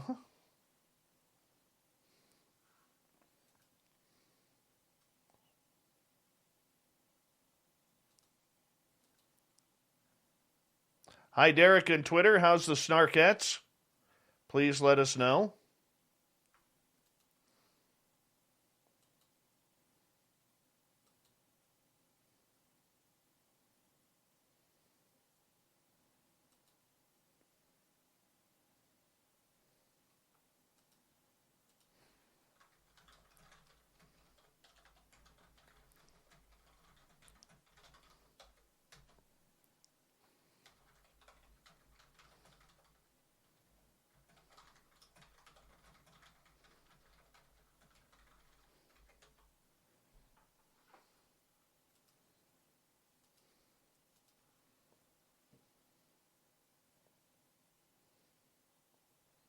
Did you know, ladies and gentlemen, that we are Eric with a K's fourth favorite show? We are number 4, people. We are number 4. And that is very important for us to remind everyone that Eric with a K, we are number 4 in his world. Hi, gorgeous Katie. How are you? Welcome.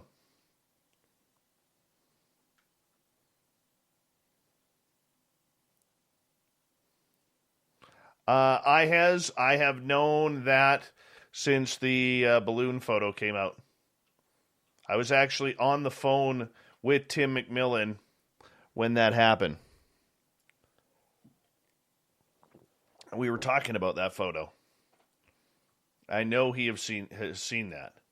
PBR, I will never let that go. Hey, a big thank you. We're just waiting for Science Bob to return here. Big thank you to Dirty Filth, Mandingo, Science Bob, Mike, Greg, Catfish ×2, Dave, Bobby, Jules, and Wagon for the amazing super chats. Here we go.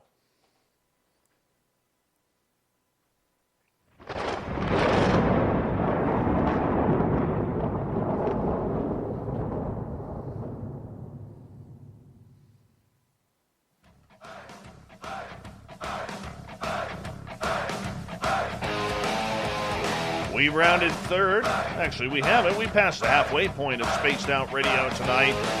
My name is Dave Scott. Thank you so much for joining us. We really do appreciate earning your listening ears.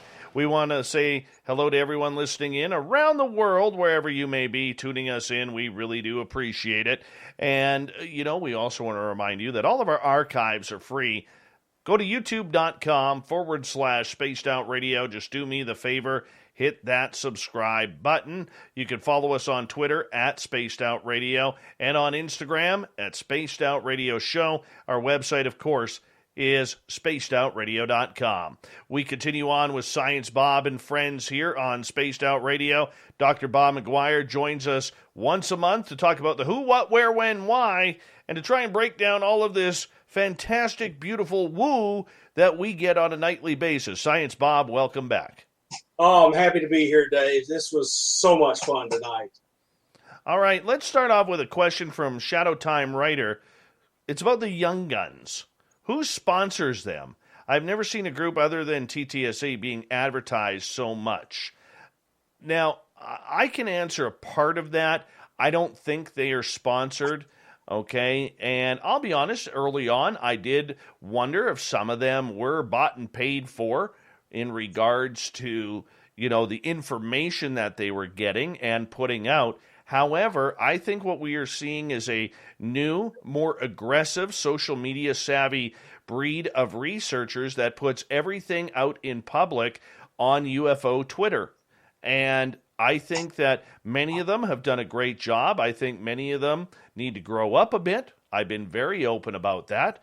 However, we cannot discount this newer generation of ufologists who are looking at the older generations, at a bunch of dinosaurs who keep repeating the same stories rather than putting out pertinent information. Now, the only flaw, or one of the flaws that I see with many in UFO Twitter land and the Young Guns, is that they are quick to agree with everything that people say. They don't ask a lot of tough questions. They want to be everybody's friend rather than get down and dirty. It's okay to get dirty for a little bit. Bob, what do you think?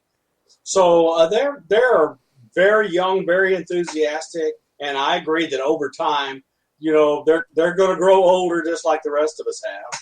But they're doing a lot of amazing work, and I want to inform everybody and remind everybody that Richard Dolan is having a major day-long event on May 20th, and the Young Guns are featured on this Richard Dolan Day. You can go to Richard Dolan website and figure out what that is. We're not here to advertise it. But the Young Guns are being picked up by a lot of the old guard, and because they have lots of energy, they investigate everything. Sometimes they need to do a little deeper investigation before they put things in public, but some of them are really good interviewers. Some of them are really good writers. Some of them seem to have sources. So I think as a group, they are collectively a plus. I would agree. Science Bob, one of the stories that popped up over the last couple of days, and it really took flight yesterday, is former Disney actress and pop singer Demi Lovato, who has recently, over the last few months, been spending time working on CE5 contact with the controversial Dr. Stephen Greer. Well, she has a new UFO show coming out on Peacock Television down in the United States. The episodes are currently being filmed. I was informed today about it, and one of the people that I talked to who happens to be involved with that show says it's going to be a little bit different than what everybody expects. However, I'm curious to get your opinion, and I want to spend some time. Does ufology need a Demi Lovato? Okay, so I don't mind saying who we're talking about because it was done in public. Dave Altman put out in public that he is involved with that show and that it is not what everybody is thinking. So here's what Demi Lovato brings. 50 million followers on Twitter.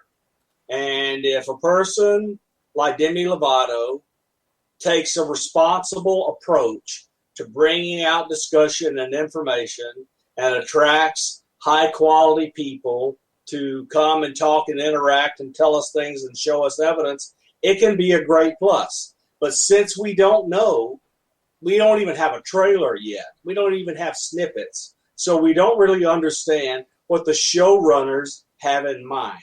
So Demi Lovato is a big name. She could be a big plus. We just have to wait and see. So I saw some video of her out at Joshua Tree with Stephen Greer, and she is truly into this. So hopefully that enthusiasm is tempered by people advising her and interacting with her, and we get good things out of it because the field could use something good. I have no problem with her, and I was kind of debating this on last night's show, whether it's a good thing or not for ufology.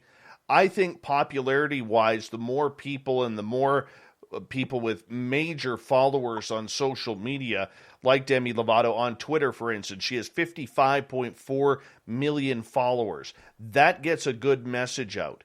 But the one thing that I am very concerned about is it seems like when actors or actresses or musicians' careers all of a sudden go a little bit rocky or a little bit stagnant, we all of a sudden find them on some paranormal show.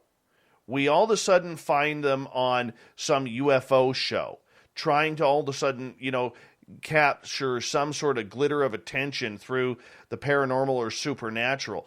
And I don't know if, with her lack of experience and basically only following Dr. Stephen Greer, on whether or not that she has done a lot of research on this. And I talked to Dave Altman about it earlier today. I said, is she going to be doing interviews? Because that's a big thing. Is she going to be doing interviews, or are we going to have some glam piece in Vanity Fair about her seeing a UFO, and that's the type of coverage we're going to get? Because I think that when we see people just jump into this field and all of a sudden they're players in the field and people look at them as so-called quote-unquote experts, I think it's dangerous for the real work and the boots on the ground that's being done. So look, I found Blue Book entertaining on the History Channel. It was entertaining, but it had crap all to do with the actual historical facts of Hynek's life and the things Hynek and Jacques Vallée and the other researchers did trying to gather evidence at Blue Book. So if it's anything like that, it'll be bad. So the showrunners are going to want to try to make a big splash and capitalize on her popularity to get high viewership. Well, you can't get high viewership if you bore people with dull facts. And I'm worried about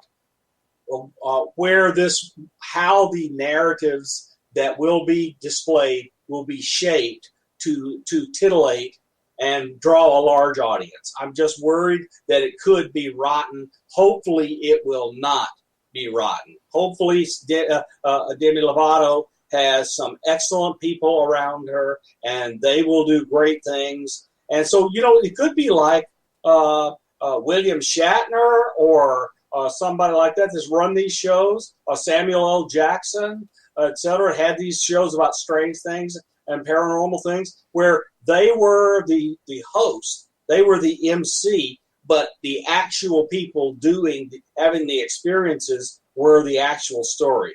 Hopefully the showrunners do something like that. We'll have to wait and see.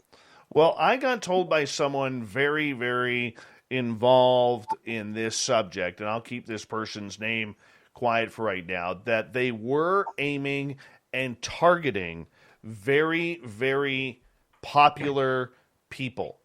That was one of the next games in the game plan, that they were targeting very popular people for the sake of them getting the message out about how real this is. Look, we can talk on this show all we want. We have a number of listeners. We don't have coast-to-coast type listeners, okay, but we have a number. But you know what? I can't compare on Twitter my 7,500 followers compared to her 55 million. True. Okay. That's all true. So Grant Cameron has this top drawer, top shelf, major Hollywood family member who has daily experiences. So if that person will come out completely and tell the story and show the evidence to Demi Lovato, that would be a great thing, because Grant hasn't gotten this person on the air yet. If that happens, that'll be great. So if we get a lot of A-list celebrities who have seen things and have stories to tell, and Demi Lovato and the showrunners do a good job of it, that could be a plus. But it can't only be that, in my opinion, and do us any real good. You know, but I hope it's legit. I really do, because this field has been craving this much momentum for a long time, Science Bob, and we don't want to run off the rails because somebody wants to play ufologist on television. That is my only concern. Yeah, yes. So Demi Lovato is kind of in betwixt and in between. She has a controversy going on with this yogurt company, but apparently NBC does not think this is a really big deal, that she can overcome it and it won't be a problem. So they're going to put her on Peacock. It's not like they're going to put her on NBC TV primetime. It's going to be on Peacock. So you got to stream it. Very true. Very true. All right. So let's talk a little bit about the UFO incidents that are coming up. Every day we seem to see something more happening in the world of ufology. And, I mean, we've wanted this for a long time, and yet there are people out there who are, like, ragging on the information that is officially getting out. How do we balance the mainstream media from the alternative media? Because those who are used to listening to shows like this about the alternative and getting the deeper information, you know, some of them are actually having troubles with all the stuff that's trying to get out there on the mainstream. How do you deal with both? Well, I got to tell you, when I first became interested in figuring out what was going on with these UFOs, because I was seeing some of the now leaked out or published or put out evidence before I left my position and turned off my security clearance so I could retire. I saw a lot of stuff, and so I began investigating, and I just had to wade through and find reasonable people that were widely respected, who authored things that were worth reading, who had opinions that had withstood the test of time, and that was my guide. I followed people and read what they wrote and followed their writings and their videos, etc., until I got a sense of who was telling us something worth listening to, and I just had to learn how to filter it by doing research. And then not everybody has time to do that or has the experience at doing that kind of research. So it's best if we have these stories, in my opinion, filtered for us by people who have the kind of necessary tools to filter stuff through research for them. And they have to find people they trust. Okay. If we look into the UFO subject, you know, previously to this, we were really wanting about the technology. It was all about the technology. For the last 2 years, all we were really hearing, Bob, was about, the propulsion systems, the anti-gravity systems, the way these craft could break the sound barrier without making a sound, or go from sea level to 40,000 feet in under 1 second. I mean, this is what we were hearing all about. Now the tune seems to be changing towards the military side, about whether or not we're being invaded in our military airspaces around North America. Has the program shifted, in your opinion? Okay, so put the video back up. Sure. Look, the United States military, along with our allies, see stuff like this, and they have only one assumption they can make. They have to look constantly to assess whether or not it's a threat. And from what we're hearing in the media that is around other countries that are our adversaries, you could go online and find all sorts of stuff. When the People's Republic of China and the Russian military and so forth are all seeing these kinds of things. It's everywhere. And to me, what you're seeing right there right now is that ship is being surveilled. It's having reconnaissance done on it. And until we know why they are doing this reconnaissance over these military vessels, we just don't know the answer. Now, what is one of the more interesting things about this particular incident with the Kid, et cetera, and these other destroyers? Not one of them's nuclear. These are not nuclear vessels.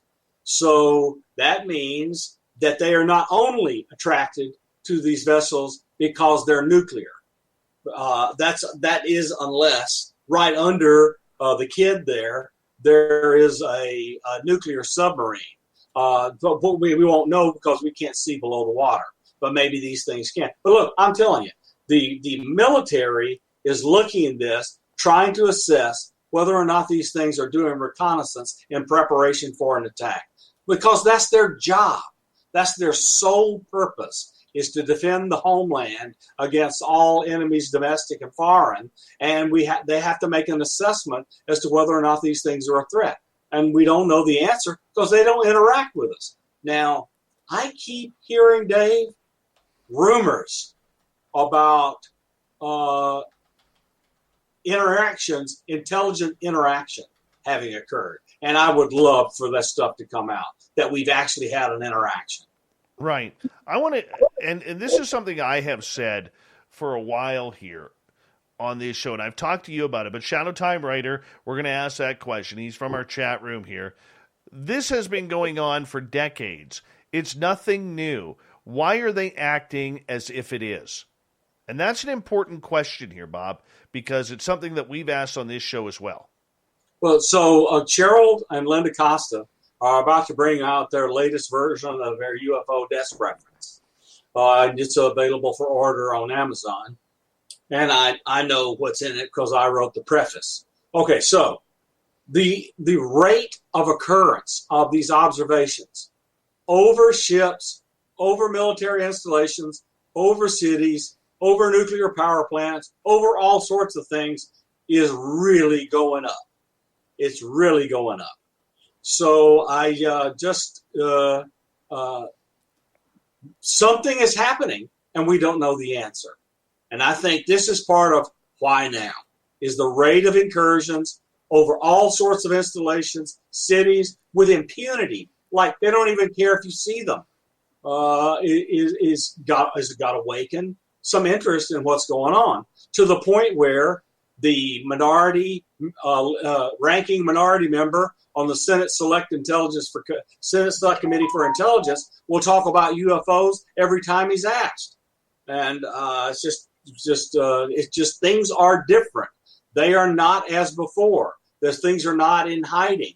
And the government realizes that everybody and their brother has a high-tech piece of surveillance equipment in their pocket. And they're going to take these videos and make sound recordings, and these things are going to get out. And pretty soon, it'll be a tidal wave of evidence that something's going on, and governments will have to answer the question Are these things a threat? And if not, what do they want? I has asking, and we got about 4.5 minutes here. Bob, what does interaction mean in this context? Like Greer's laser blinking responses, etc.?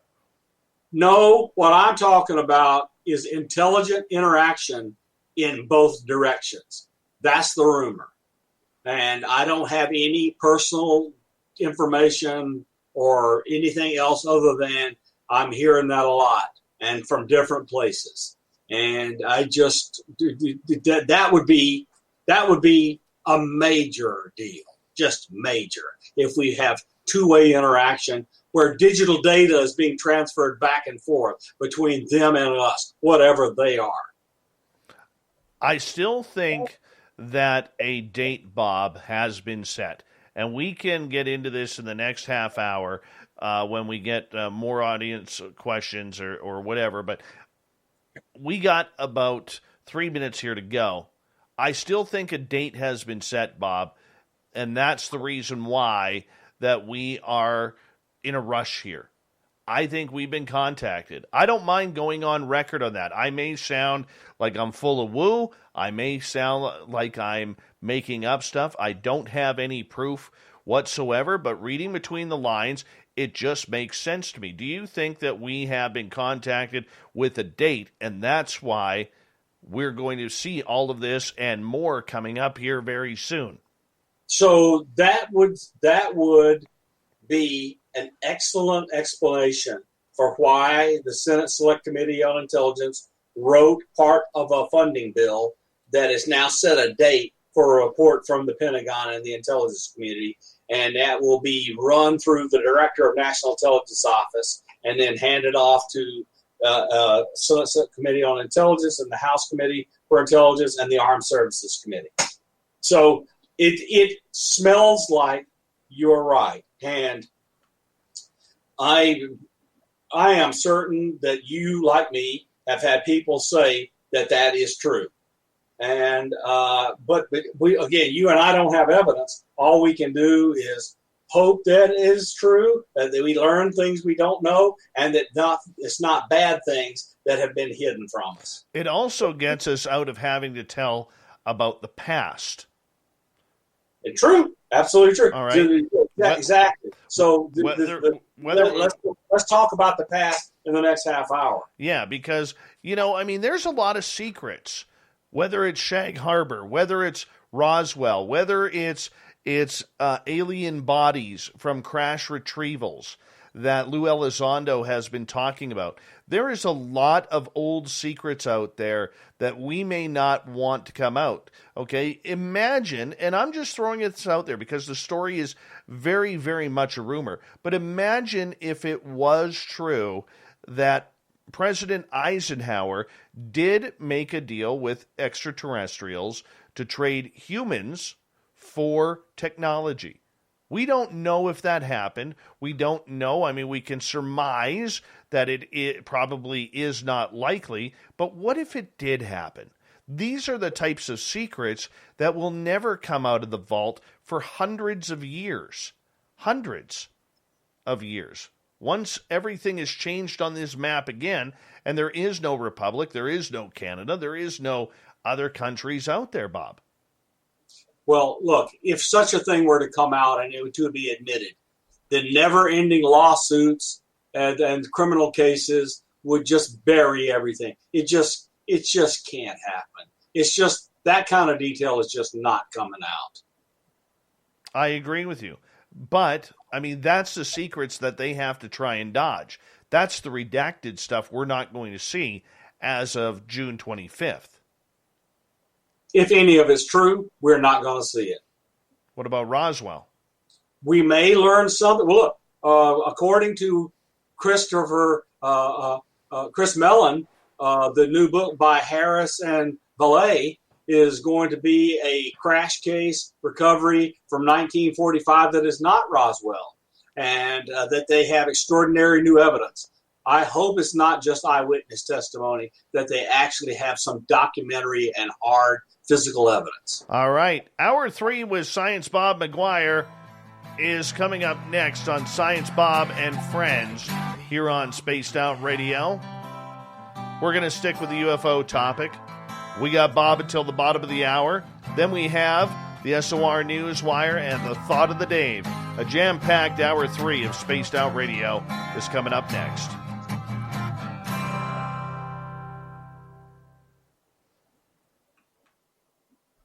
All right, I'm just going to run out. I'll be right back.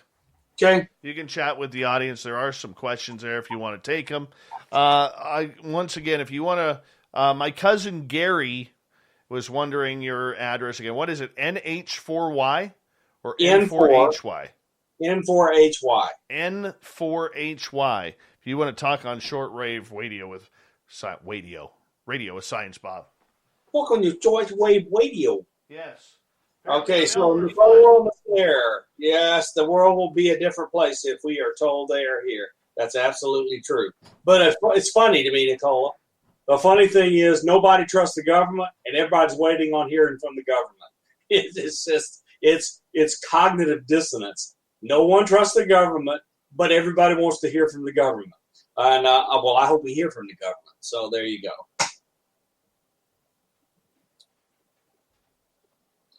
See.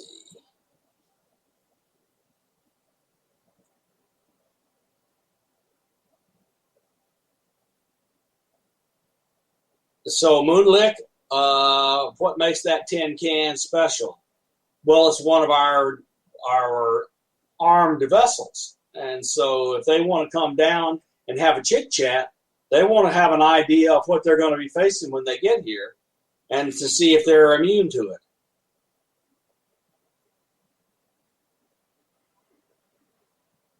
And I am not a CIA shield. I have no security clearance, and I'm not employed by the federal government in any capacity.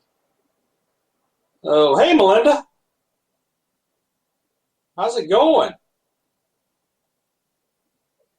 Melinda, we need to have a personal show when we put together cameras and point them at your sky for a few days. I can't wait to get that together.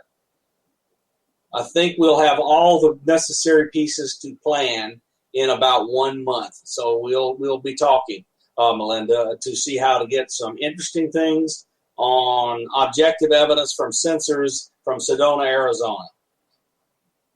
Hey, John, how you doing? I think there are multiple groups, John. I really do. Whitney, that's not correct. So once you have signed a non-disclosure agreement, that is a lifelong commitment. But once you retire from the government, you are no longer with the government. I can't go back into the CIA or the NSA or anywhere else and see what they're doing because I'm no longer allowed. I'm not a member.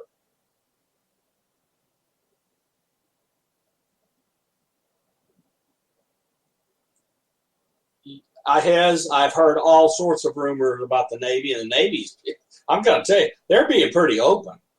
So I've heard rumors of things being tracked underwater that move at speeds that don't seem physically possible. So anyway, yeah. So there are some rumors about things being looked for underwater. Because what a great place to hide. 75% of the earth is covered by ocean. It's a great place to hide.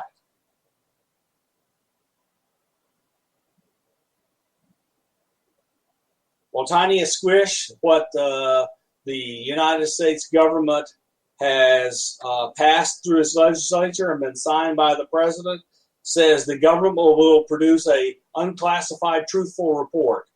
Now, does that mean it'll be complete? No.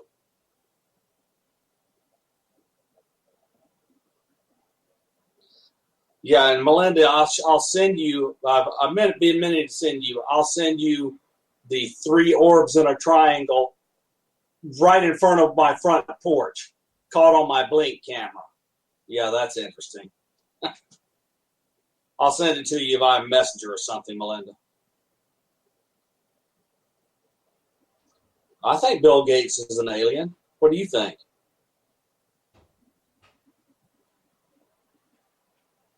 I know absolutely nothing about Valiant Thor other than I've seen all those writings, and I've seen the pictures of what is ostensibly Valiant Thor, but I don't know how he can come from Venus.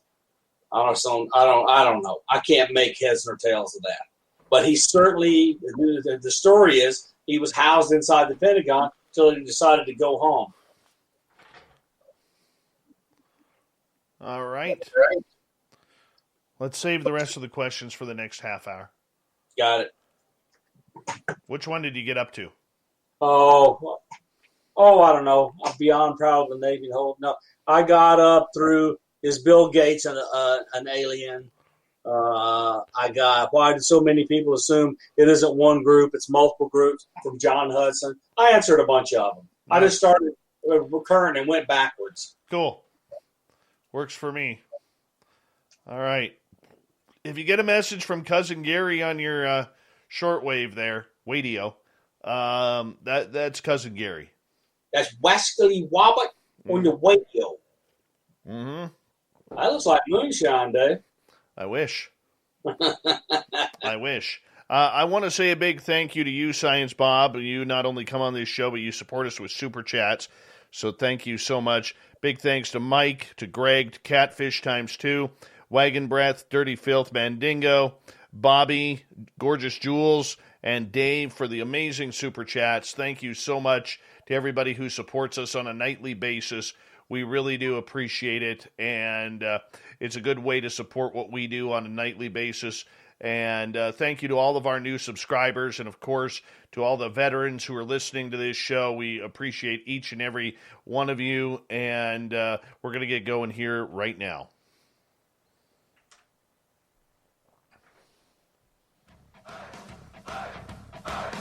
Would you like to connect with us? Head to spacedoutradio.com for all your latest show info. Now, back to Dave Scott and SOR. Here we go with the third and final hour of Spaced Out Radio tonight. My name is Dave Scott. Thank you so much for taking the time to join us. We really do appreciate earning your listening ears. We want to say hello to everyone listening in on our terrestrial affiliates around North America, as well as digitally on TalkStream Live, Revolution Radio, and KPNL. All of our archives are free by going to youtube.com/Spaced Out Radio. Just do me the favor, hit that subscribe button. The Desert Clam has set the password for tonight in the SOR Space Travelers Club. Obstriligate. Obstriligate is your password.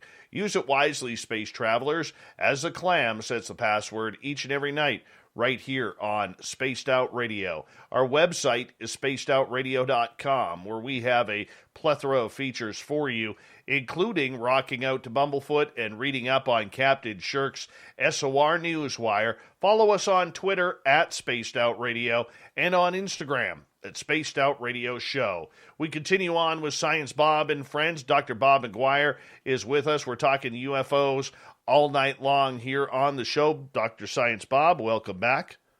Happy to be here, Dave.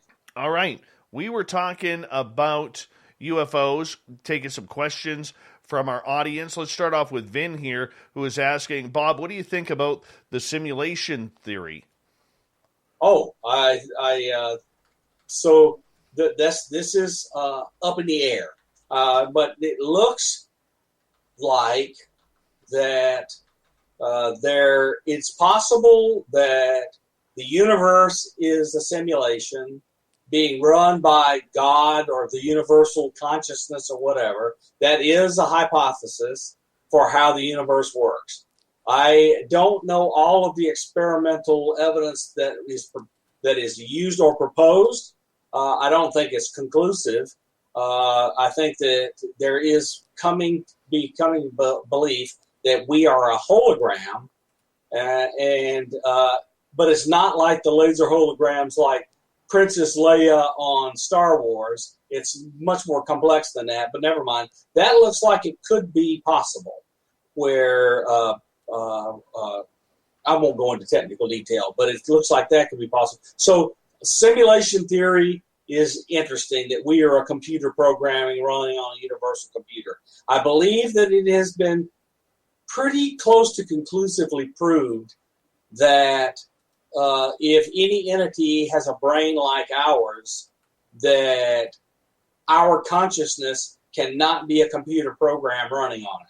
The work of Penrose and Hameroff and others, I think, has really put a serious dent in that theory that our brains are computers and all we are is a program running on it. I think it's much more complex than that. Okay. So if we look at this as a simulation theory and we put it towards potential ET type contact, where do you think this contact is coming from? It could be coming from anywhere. Yeah, well, I mean, whoever the programmer is can set up whatever conditions they want to get these contacts here, no, irrespective of what our physical laws say, because they are writing the program. So where do you think they're from? Inner Earth? Outer space? Are they our brethren from the future? So if you look at Jacques Vallée's hypothesis and John Keel and others, they're from, I don't think there's one flavor. I believe that it is possible that warp drive has taken alien species from nearby or either far stars and allowed them to fly here, either through robotic rovers like we send to Mars. I mean, we know a planet that's entirely populated by robots. It's Mars. Okay, so we know that's possible. And if we develop warp drive, they can build robots that could take 1,000-year journey because they don't need life support.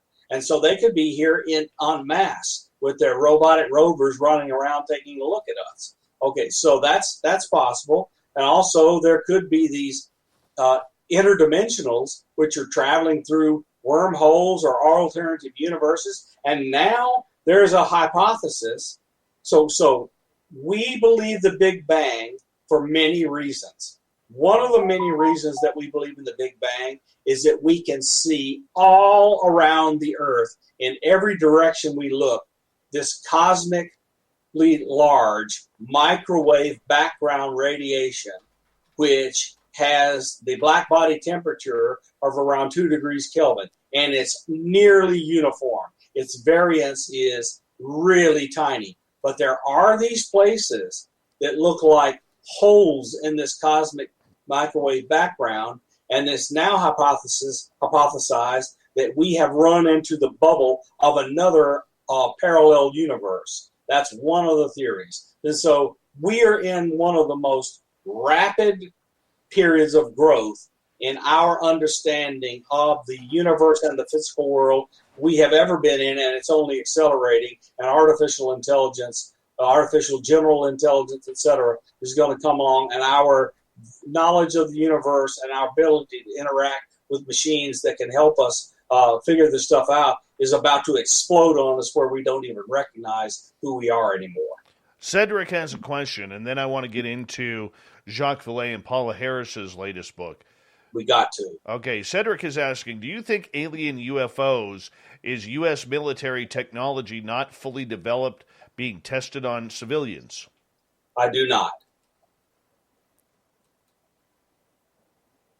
Why? That's just the thing, because I just do not believe that alien technology developed by the military could be kept secret for long enough, because there'll be people that are angry that there are billions of people on the earth starving to death or living in squalor when there's free energy and transport instantaneously to anywhere in the world could be had. So I think that if such a thing were true, it would be fear of national boundaries breaking down, because I could wake up in India and be in New York City in a microsecond. So I just think that if such a thing is true, it's this political nationalism that keeps us from exposing it for fear of breaking down and becoming a one-world government. But I just don't believe it. I just believe that if we had it, we would know it. Okay, quickly here from Gringo. Are they using quantum computing for good or evil? Yes. Quantum computing is being used for good and for bad. And so let me give you an example. Quantum computing is being used to be able to do massively improved logistics, like moving things around, using the minimum amount of energy and fuel, etc. That's a massively good thing. because the more energy we save, the cheaper energy you get, and the more we have to do things. But it's also being used to do chemical, to use quantum chemistry to find new materials that can be used in weapons. So it's both. It's like all technology. It depends on the user. All right. Paula Harris and Jacques Vallée have a power book coming out about UFOs and crash retrievals. This book has been already given the thumbs up by Christopher Mellon, who says that there is some very elaborate details in this book. Tell us what you know about it. I know nothing more than what we've been told, and I've been extremely skeptical, especially after they withdrew it, because it was based on this case that has, according to many circles, been debunked completely. So there has to be new evidence, new research, hopefully new physical evidence that shows us that the debunking evidence was put out there to aid in a cover-up. So I'm hoping they have real quality evidence that kind of completely constrains and boxes the story into this had to be a crash that we retrieve stuff from. I really hope that's what it is. And given Jacques Vallée's past, I expect nothing less, but I'm just going to stay skeptical until I read it for myself.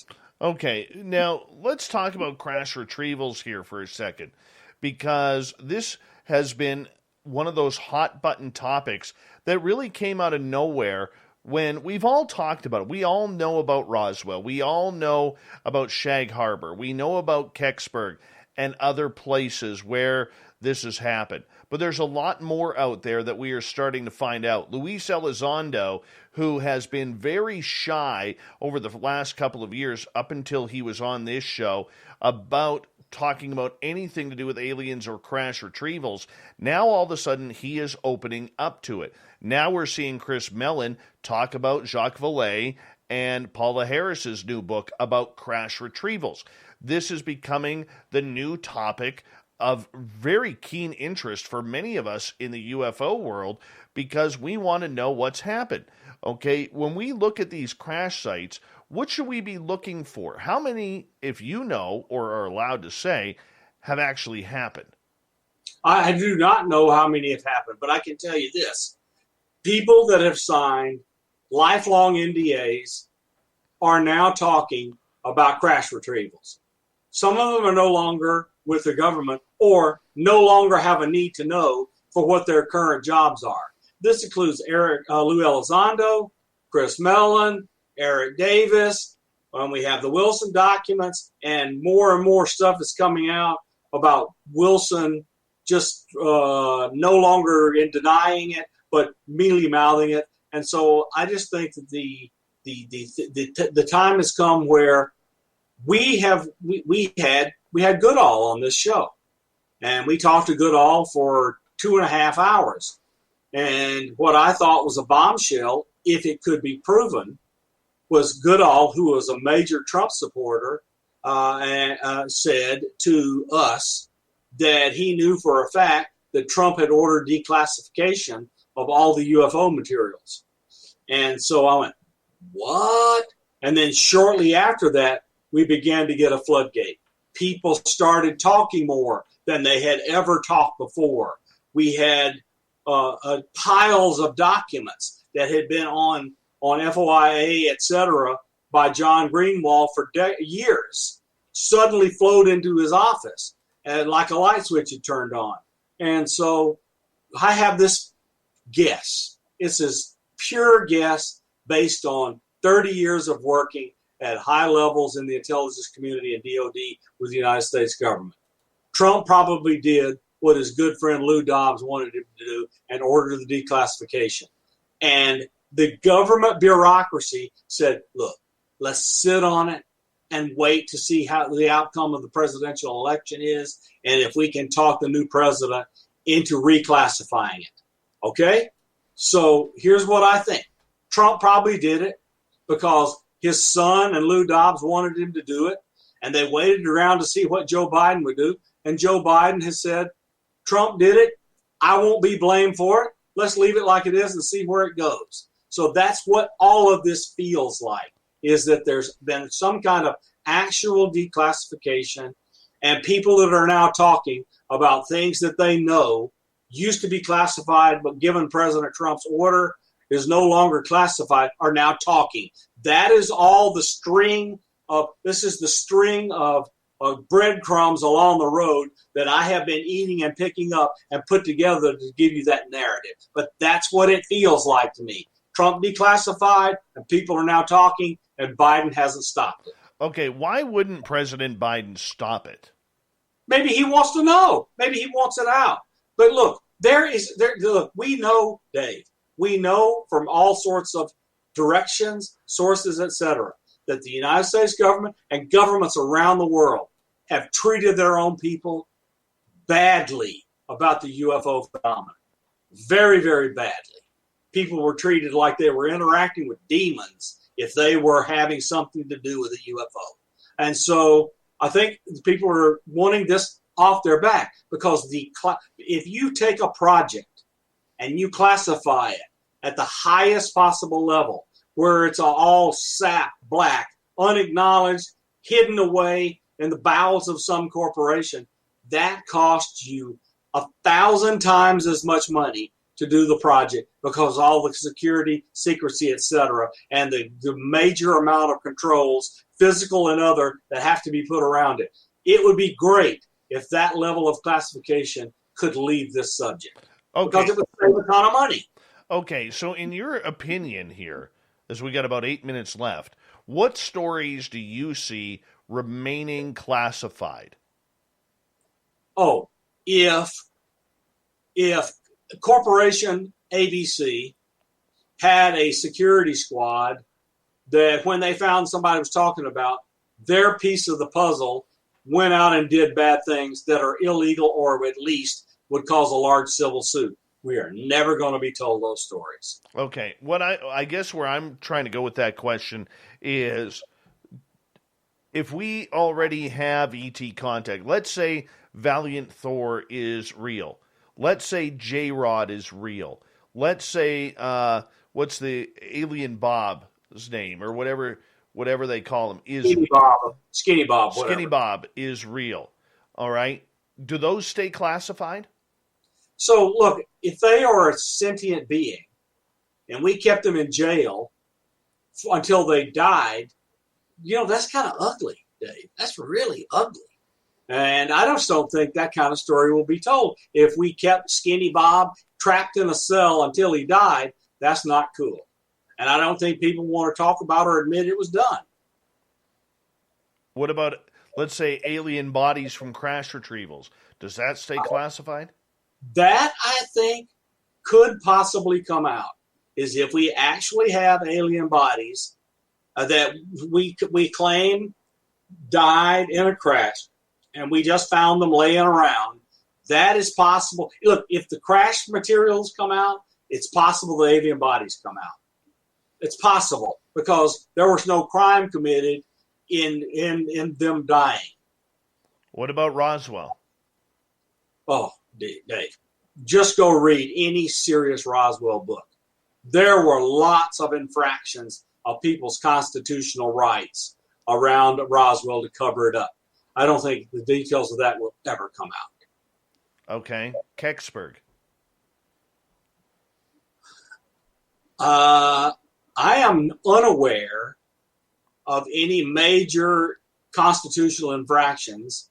I think people were scared, but I don't think people were hurt or harmed other than told to keep their mouth shut, which is unenforceable because they're talking now and nothing's happening to them. But the Acorn, if it was picked up and it's taken to Wright-Patterson Air Force Base, I hope one day we see the Acorn. What about something like the Phoenix Lights? Oh, I think we know everything we could possibly know about that, or just denying it, because I think that is one instance where if we actually have proof that a craft a mile wide floated down the state of Arizona, and the government never admitted it, that they're worried people will be scared to death. But I think now, if we know more about it, why it was here and what it was doing, we are more likely to, and we're not afraid of it, we're more likely to hear about it than if it's something bad and they're scared to tell people how bad it is. John makes an interesting comment into the chat room. Anything with liability will never come out. What's your thoughts on that? John and I are in complete agreement. Hello, John. Good to see you. Yeah, he's wearing his Stetson tonight. It's a brown Stetson. All right. Yeah. Okay, so for people who may not understand the liability factor, Bob, what do you mean by that?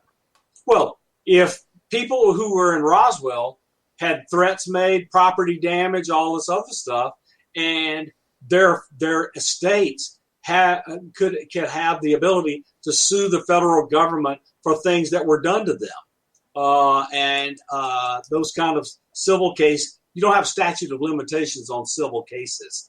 You have statute of limitations on violations of law. But if someone was murdered, in most states, there's no statute of limitations. There's certainly no statute of limitations on murder in federal law. All right. Going forward here, where do you see the cover-up to open up and or to end, or where do you see it staying closed as we move forward? I believe with this report, all we're going to see is recent incidents. That's all we're going to see. We'll be shown evidence, possibly, of things that are happening recently, like 2000 forward, let's say.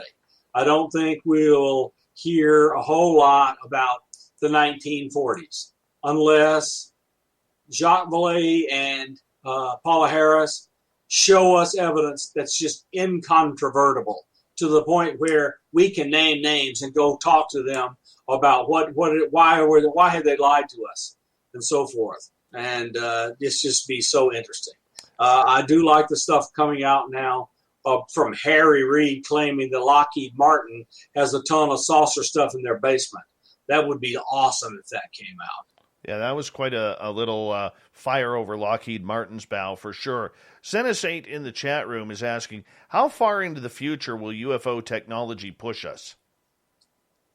Look, we're on an extremely fast pace in growing our own homegrown knowledge. So that's a hard thing to say. So I believe once we get actual functioning quantum computers where we can do quantum chemistry, quantum physics, quantum study of physical systems, that we're rapidly going to figure out things that we didn't know before about the universe. So, but I see that happening like in the next 10 years. So, but after that, it is clear that given the descriptions we've had so far of the materials sciences that are involved in the manufacture of these things that are crashed craft, that we have a long way to go before we can manipulate things down to the quantum level and manufacture stuff. I mean, that's literally what Gary Nolan and Jacques Vallée said at the end of a television series last year, is that they were seeing materials that had been manufactured down to the atomic level. Okay, quickly here, as we got about a minute.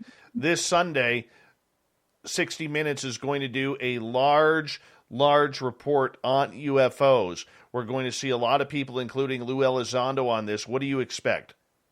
I'm expecting us to hear the most we have heard yet from these people, because given my hypothesis about Trump declassifying stuff and Biden choosing not to reclassify it, we're going to actually hear stuff, or CBS would not actually put it on. And I'm very happy that after that show, you and I and others are going to be on with Grant Cameron in a panel discussion about what it is we've heard and what it means. Yes, and once again, we do want to say, I will get a date. We'll put it on our Twitter handle, and we will put it on our Facebook pages, that on Sunday after the 60 Minutes panel, we will be joining Grant Cameron and Nicole Sackage on one of their YouTube channels. We'll get a link for everybody to go watch that and get the panel discussion on the 60 Minutes piece they will do on UFOs this Sunday. Science Bob, thank you so much for being on Spaced Out Radio, my friend. It's always a pleasure, Dave. It's a lot of fun, and we've had some great guests. It's been a great fun. Absolutely. Science Bob and Friends happens once a month here on Spaced Out Radio, and we thank him for it. Coming up next, we have the SOR Newswire. We have the Thought of the Dave. Stay tuned. Spaced Out Radio continues right after this.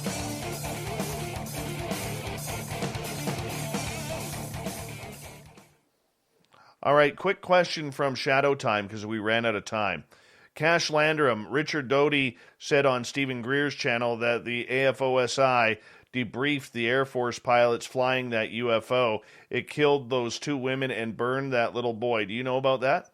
I do not, and I've not had a chance to talk to Richard Dole about it. But that's a good thing for me to discuss. You know, Richard and I have become friends, and we talk regularly, and I just keep forgetting to ask him about it.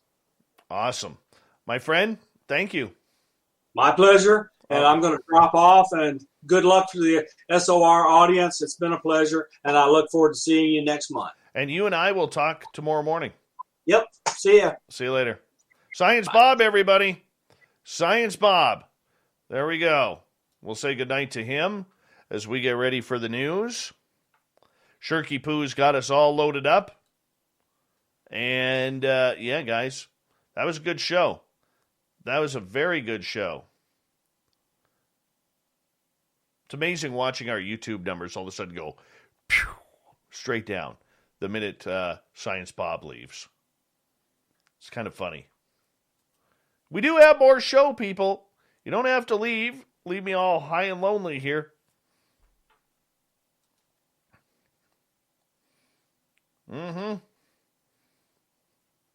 Like in the last 45 seconds, it's been like 20 people. It's kind of funny. Oh, well. Melinda, I've got you scheduled. Let me check here.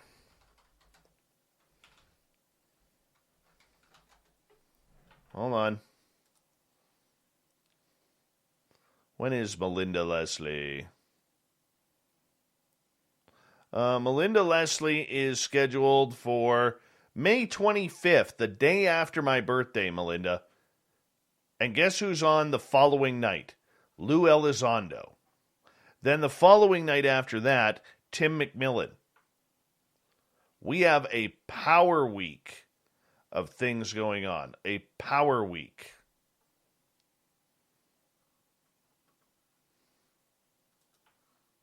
Ah, Chad Smith.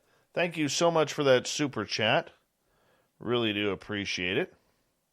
And I want to say a big thank you to Cedric, to Rye, to Cherry Pepsi Mike, Science Bob, Bobby, Catfish, Mandingo, Greg, Catfish again, Dave, Gorgeous Jules, Wagon Breath, and Dirty Filth for the amazing super chats tonight. Really do appreciate it, everyone. It's a great way to support what we do on this show. And, yeah, I can't do it without you guys. You guys treat me way too well. Way too well. Thank you. We got a lot of UFO stuff coming up. A lot of UFO stuff. Is it our Keith Andrews' birthday tomorrow? I don't know. I don't know.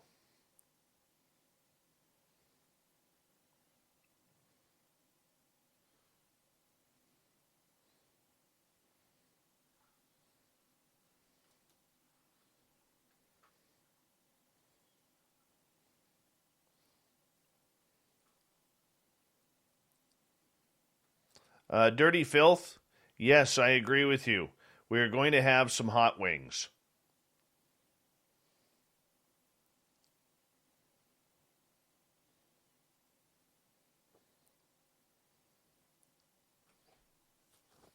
Hey, Dirty Filth, could you do me a favor? Could you on Facebook message me and send me your phone number? I got to talk to you about a couple of things with the New Look website, if you don't mind. I would appreciate that. And if you're available for a phone call tomorrow, let me know.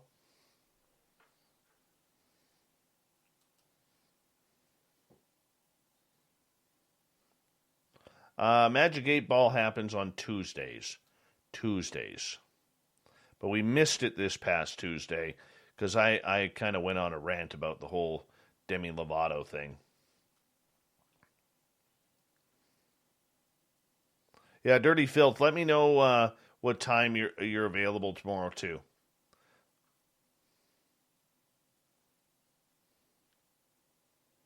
Jeff Elder in the Spreaker chat. How you doing, man?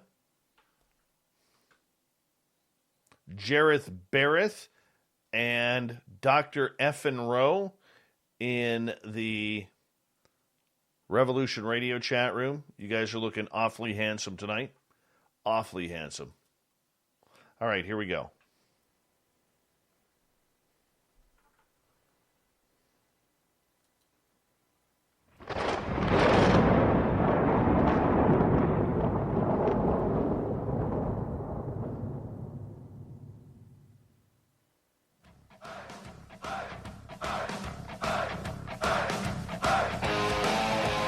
We've rounded third. We're heading for home tonight on Spaced Out Radio. I am your host, Dave Scott, sitting in the captain's chair of SOR headquarters. Thank you so much for joining us. We really do appreciate it. Want to remind you that if you missed portions of this show or others, check out our free archives by going to youtube.com/Spaced Out Radio. Just do me the favor, hit that subscribe button. Our website is spacedoutradio.com, where we have a plethora of features for you, including rocking out to Bumblefoot and reading up on Captain Shirk's SOR Newswire. Follow us on Twitter at Spaced Out Radio and on Instagram at Spaced Out Radio Show. Speaking of the news,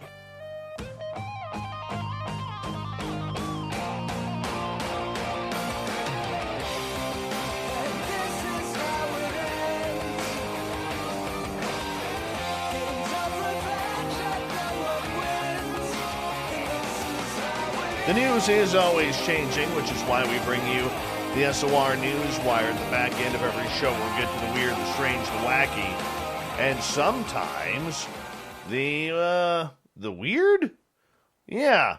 Judge Jeffrey Middleton, a rising YouTube star who hosts a live chat during Zoom court, brusquely dismissed a ding-dong who showed up to an arraignment with the name of Butt Effer 3000.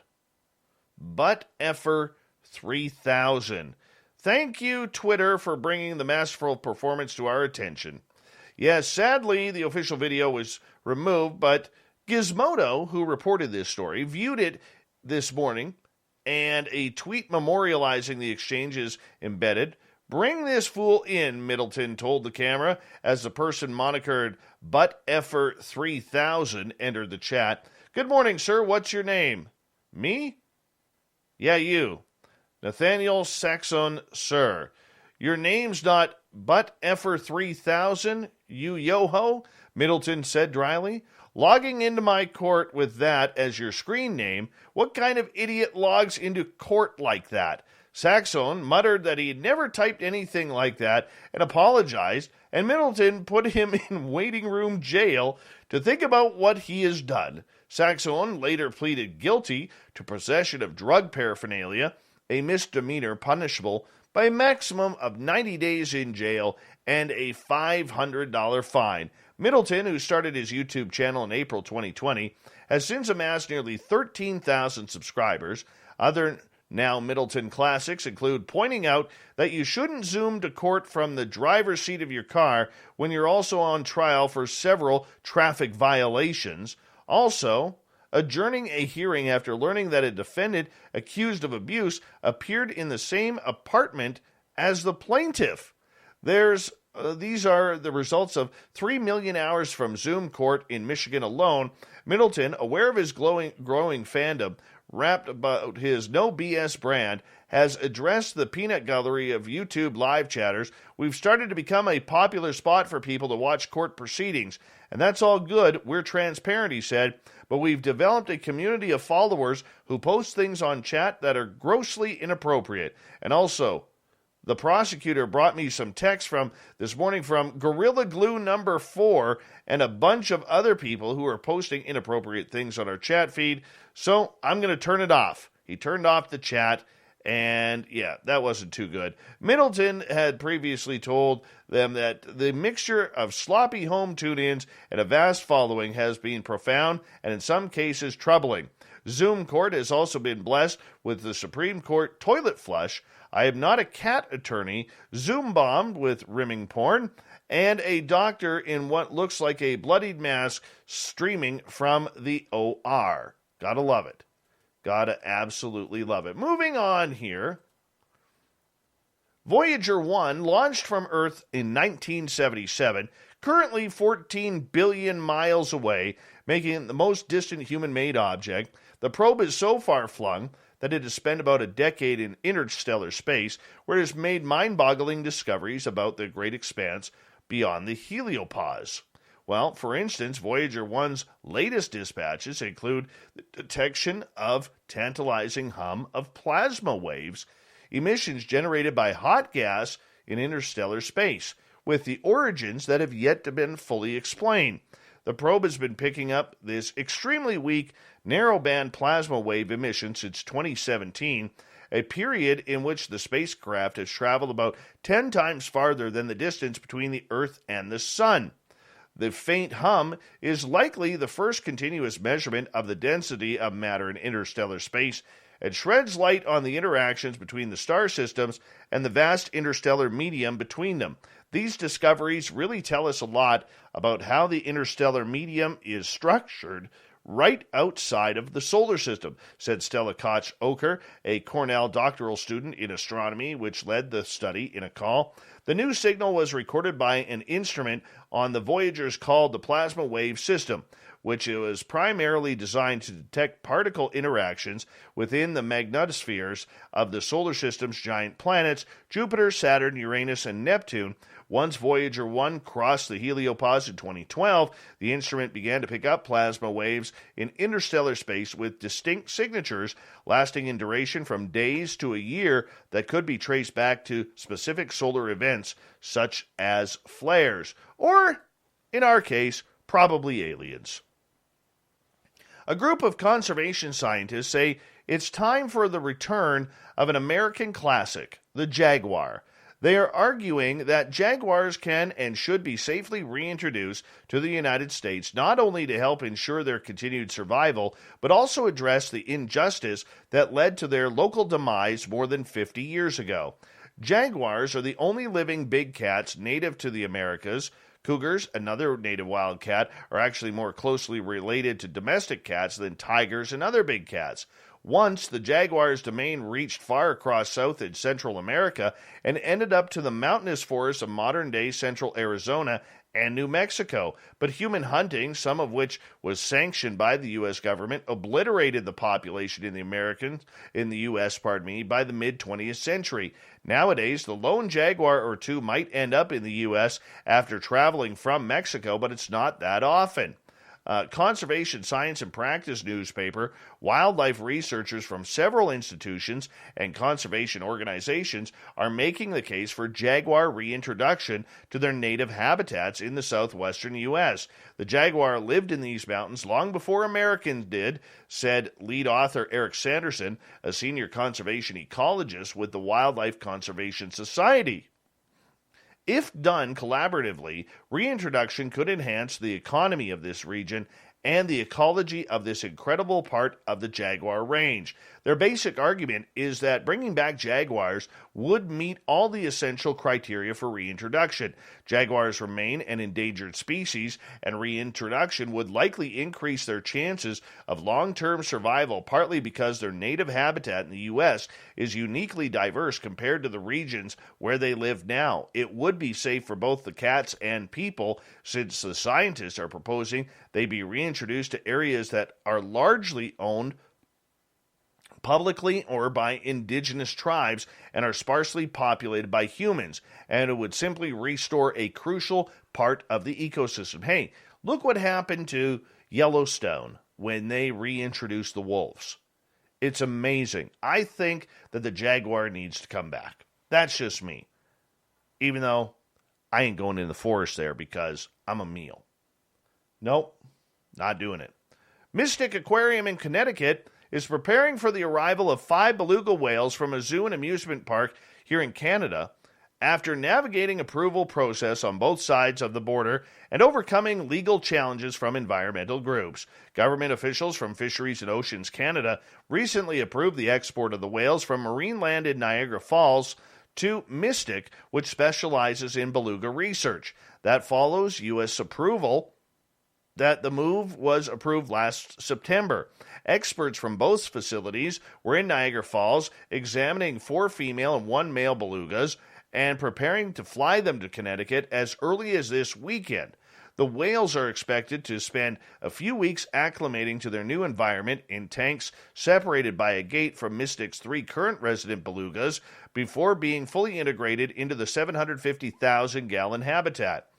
Now, the whales, which range in age from 7 to 12, were born in captivity and cannot be released into the ocean.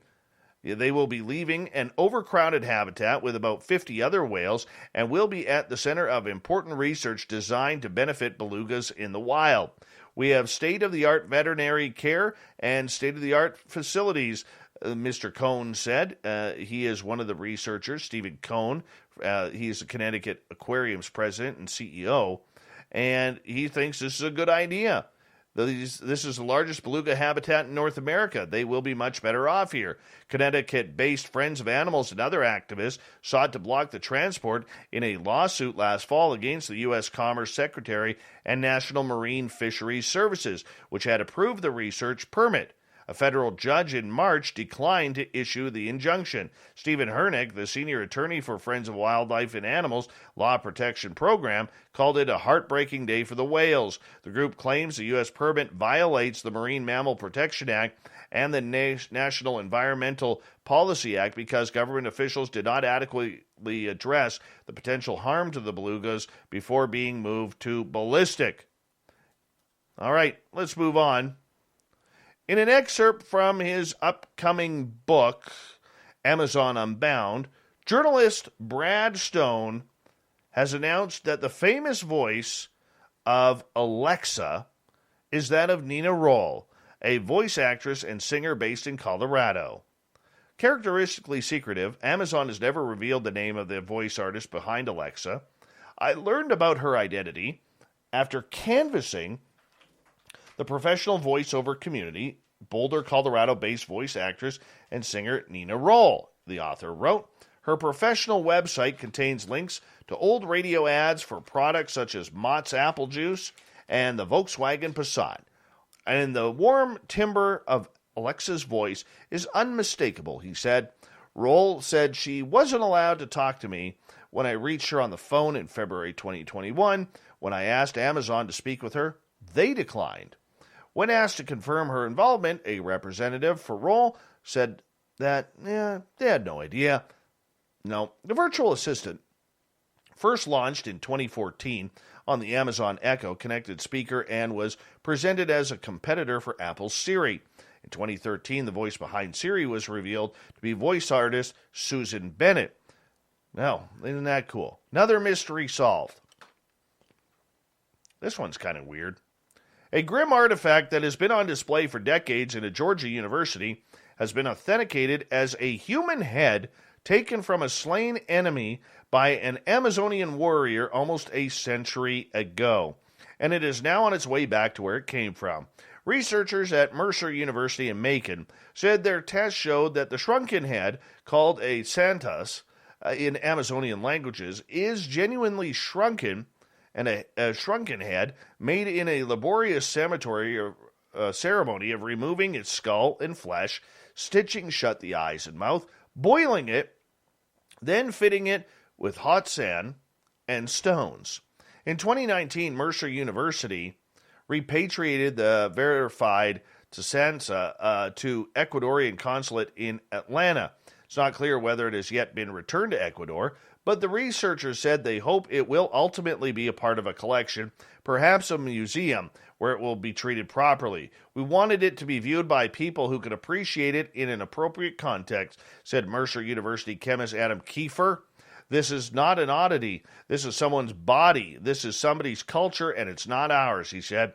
So from our perspective, repatriation was essential, and we were very lucky that our university supported this endeavor. Shrunken heads were popular curios and keepsakes in some parts of the Western world in the 19th century, and many fakes were made to meet the demand, some of which were illicitly created from bodies taken from cemeteries and morgues. That led to justifiable concerns that the Sansa at Mercer University may have also been fake.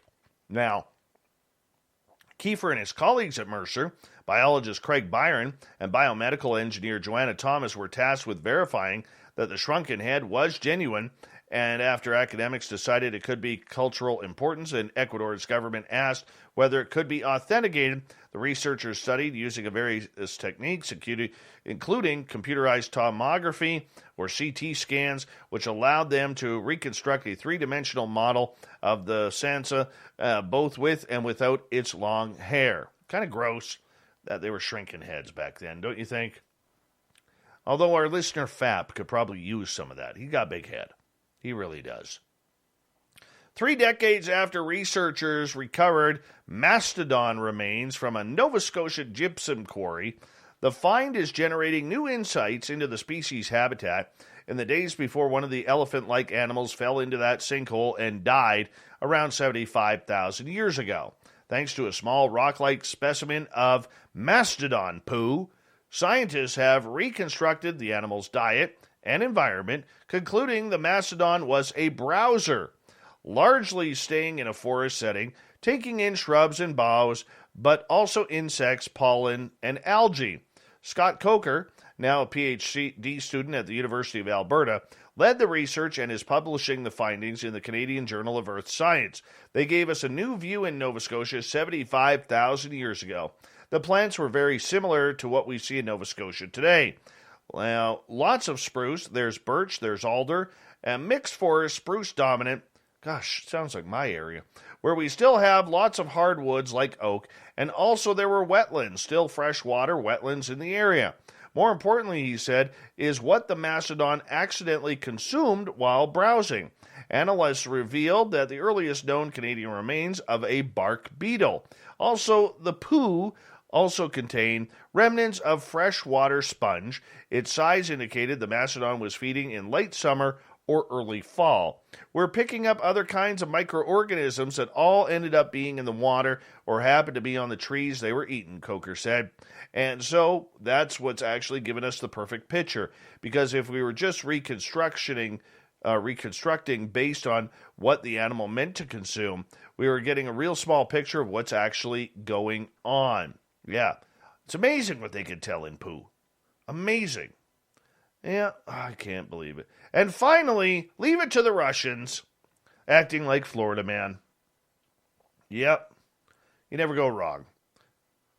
So apparently, in an online discussion of the Russian Geographical Society, one of the defense ministers of Russia, Sergei Shoigu, a close ally of Russian President Vladimir Putin, suggested that they use the DNA of 3,000-year-old Scythian warriors to potentially bring them back to life. First, some background, the Scythian people, who originally came from the modern-day Iran, were nomads who traveled around Eurasia between the 9th and 2nd centuries BC, building a powerful empire that endured for several centuries before finally being phased out by competitors.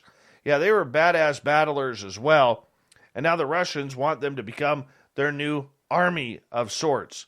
However, they will be using scythes, maces, swords, not grenades, but they'll still run into battle. Wonder what they're preparing for. Sea aliens, I tell you.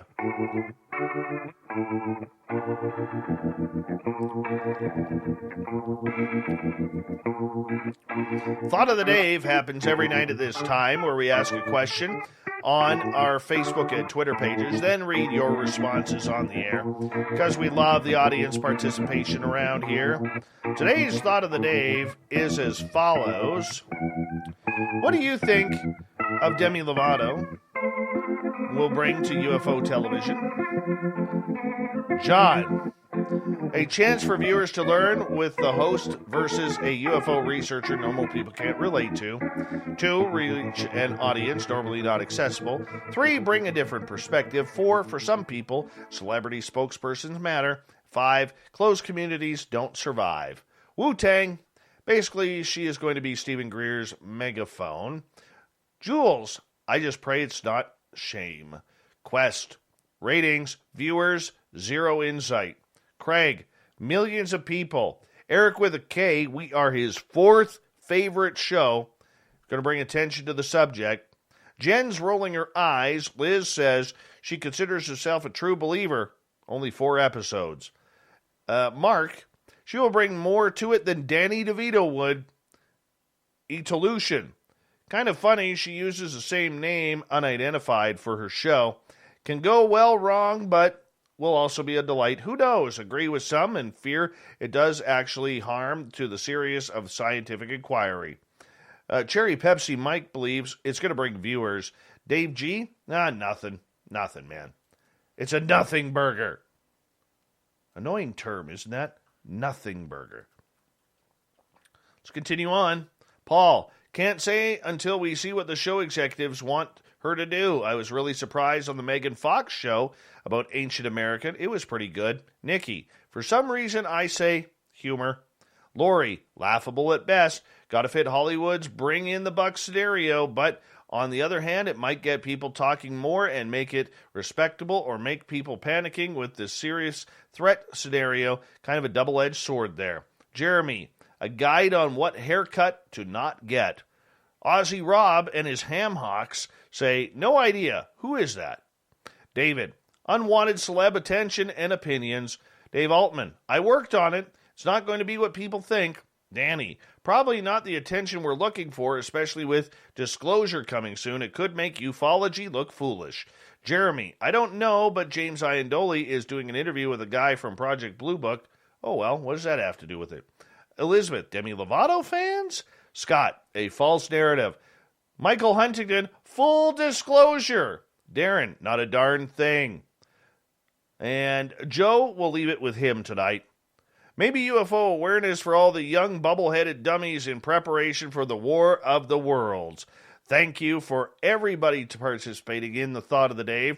We'll do it all again tomorrow, so make sure you tune us on Twitter and Facebook if you want to play along. Thank you to Captain Shirk for the SOR Newswire, and Science Bob and Dave Beaty for coming on Science Bob and Friends talking UFOs. We got Mr. Ron Bumblefoot Thal rocking in the background with Little Brother is Watching. Bumblefoot is the official music of Spaced Out Radio, rocking us in and out of every single show.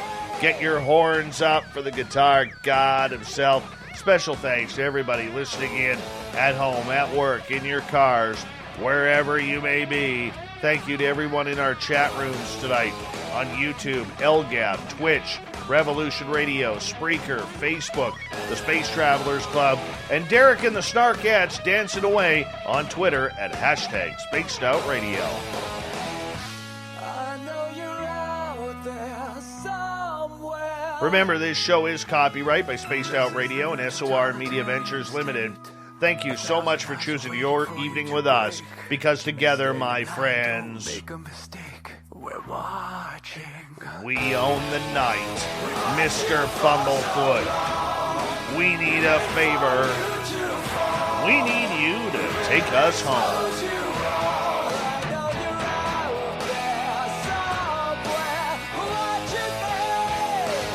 Yes, the Woo train has docked for the night.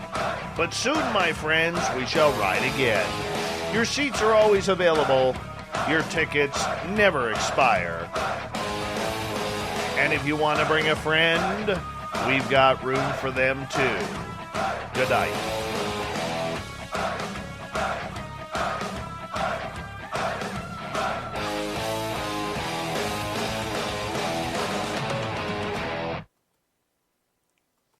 Minute Maid slushies are back at McDonald's. And if you want to thank me for that info with the slushie, that's cool. It's more than a drink. It's a McDonald's drink. Treat yourself to a refreshing Minute Maid slushie, a pink lemonade, or strawberry watermelon. goes great with a fresh beef quarter pounder with cheese or the new crispy chicken sandwich. At participating McDonald's for a limited time. Fresh beef available at most restaurants in contiguous U.S. Not available in Alaska, Hawaii, and U.S. territories. 15 minutes could save you 15% or more. Oh, that's a cheer we used to do in softball. What? It's actually Geico's. Whenever someone hit a triple, we would wave our bats and yell, 15 minutes could save you 15% or more. But we never got to use it because we would only hit home runs. Annoying. The phrase is from Geico because they help save people money. Geico? Yeah, they were our team sponsor. Geico. 15 minutes could save you 15% or more.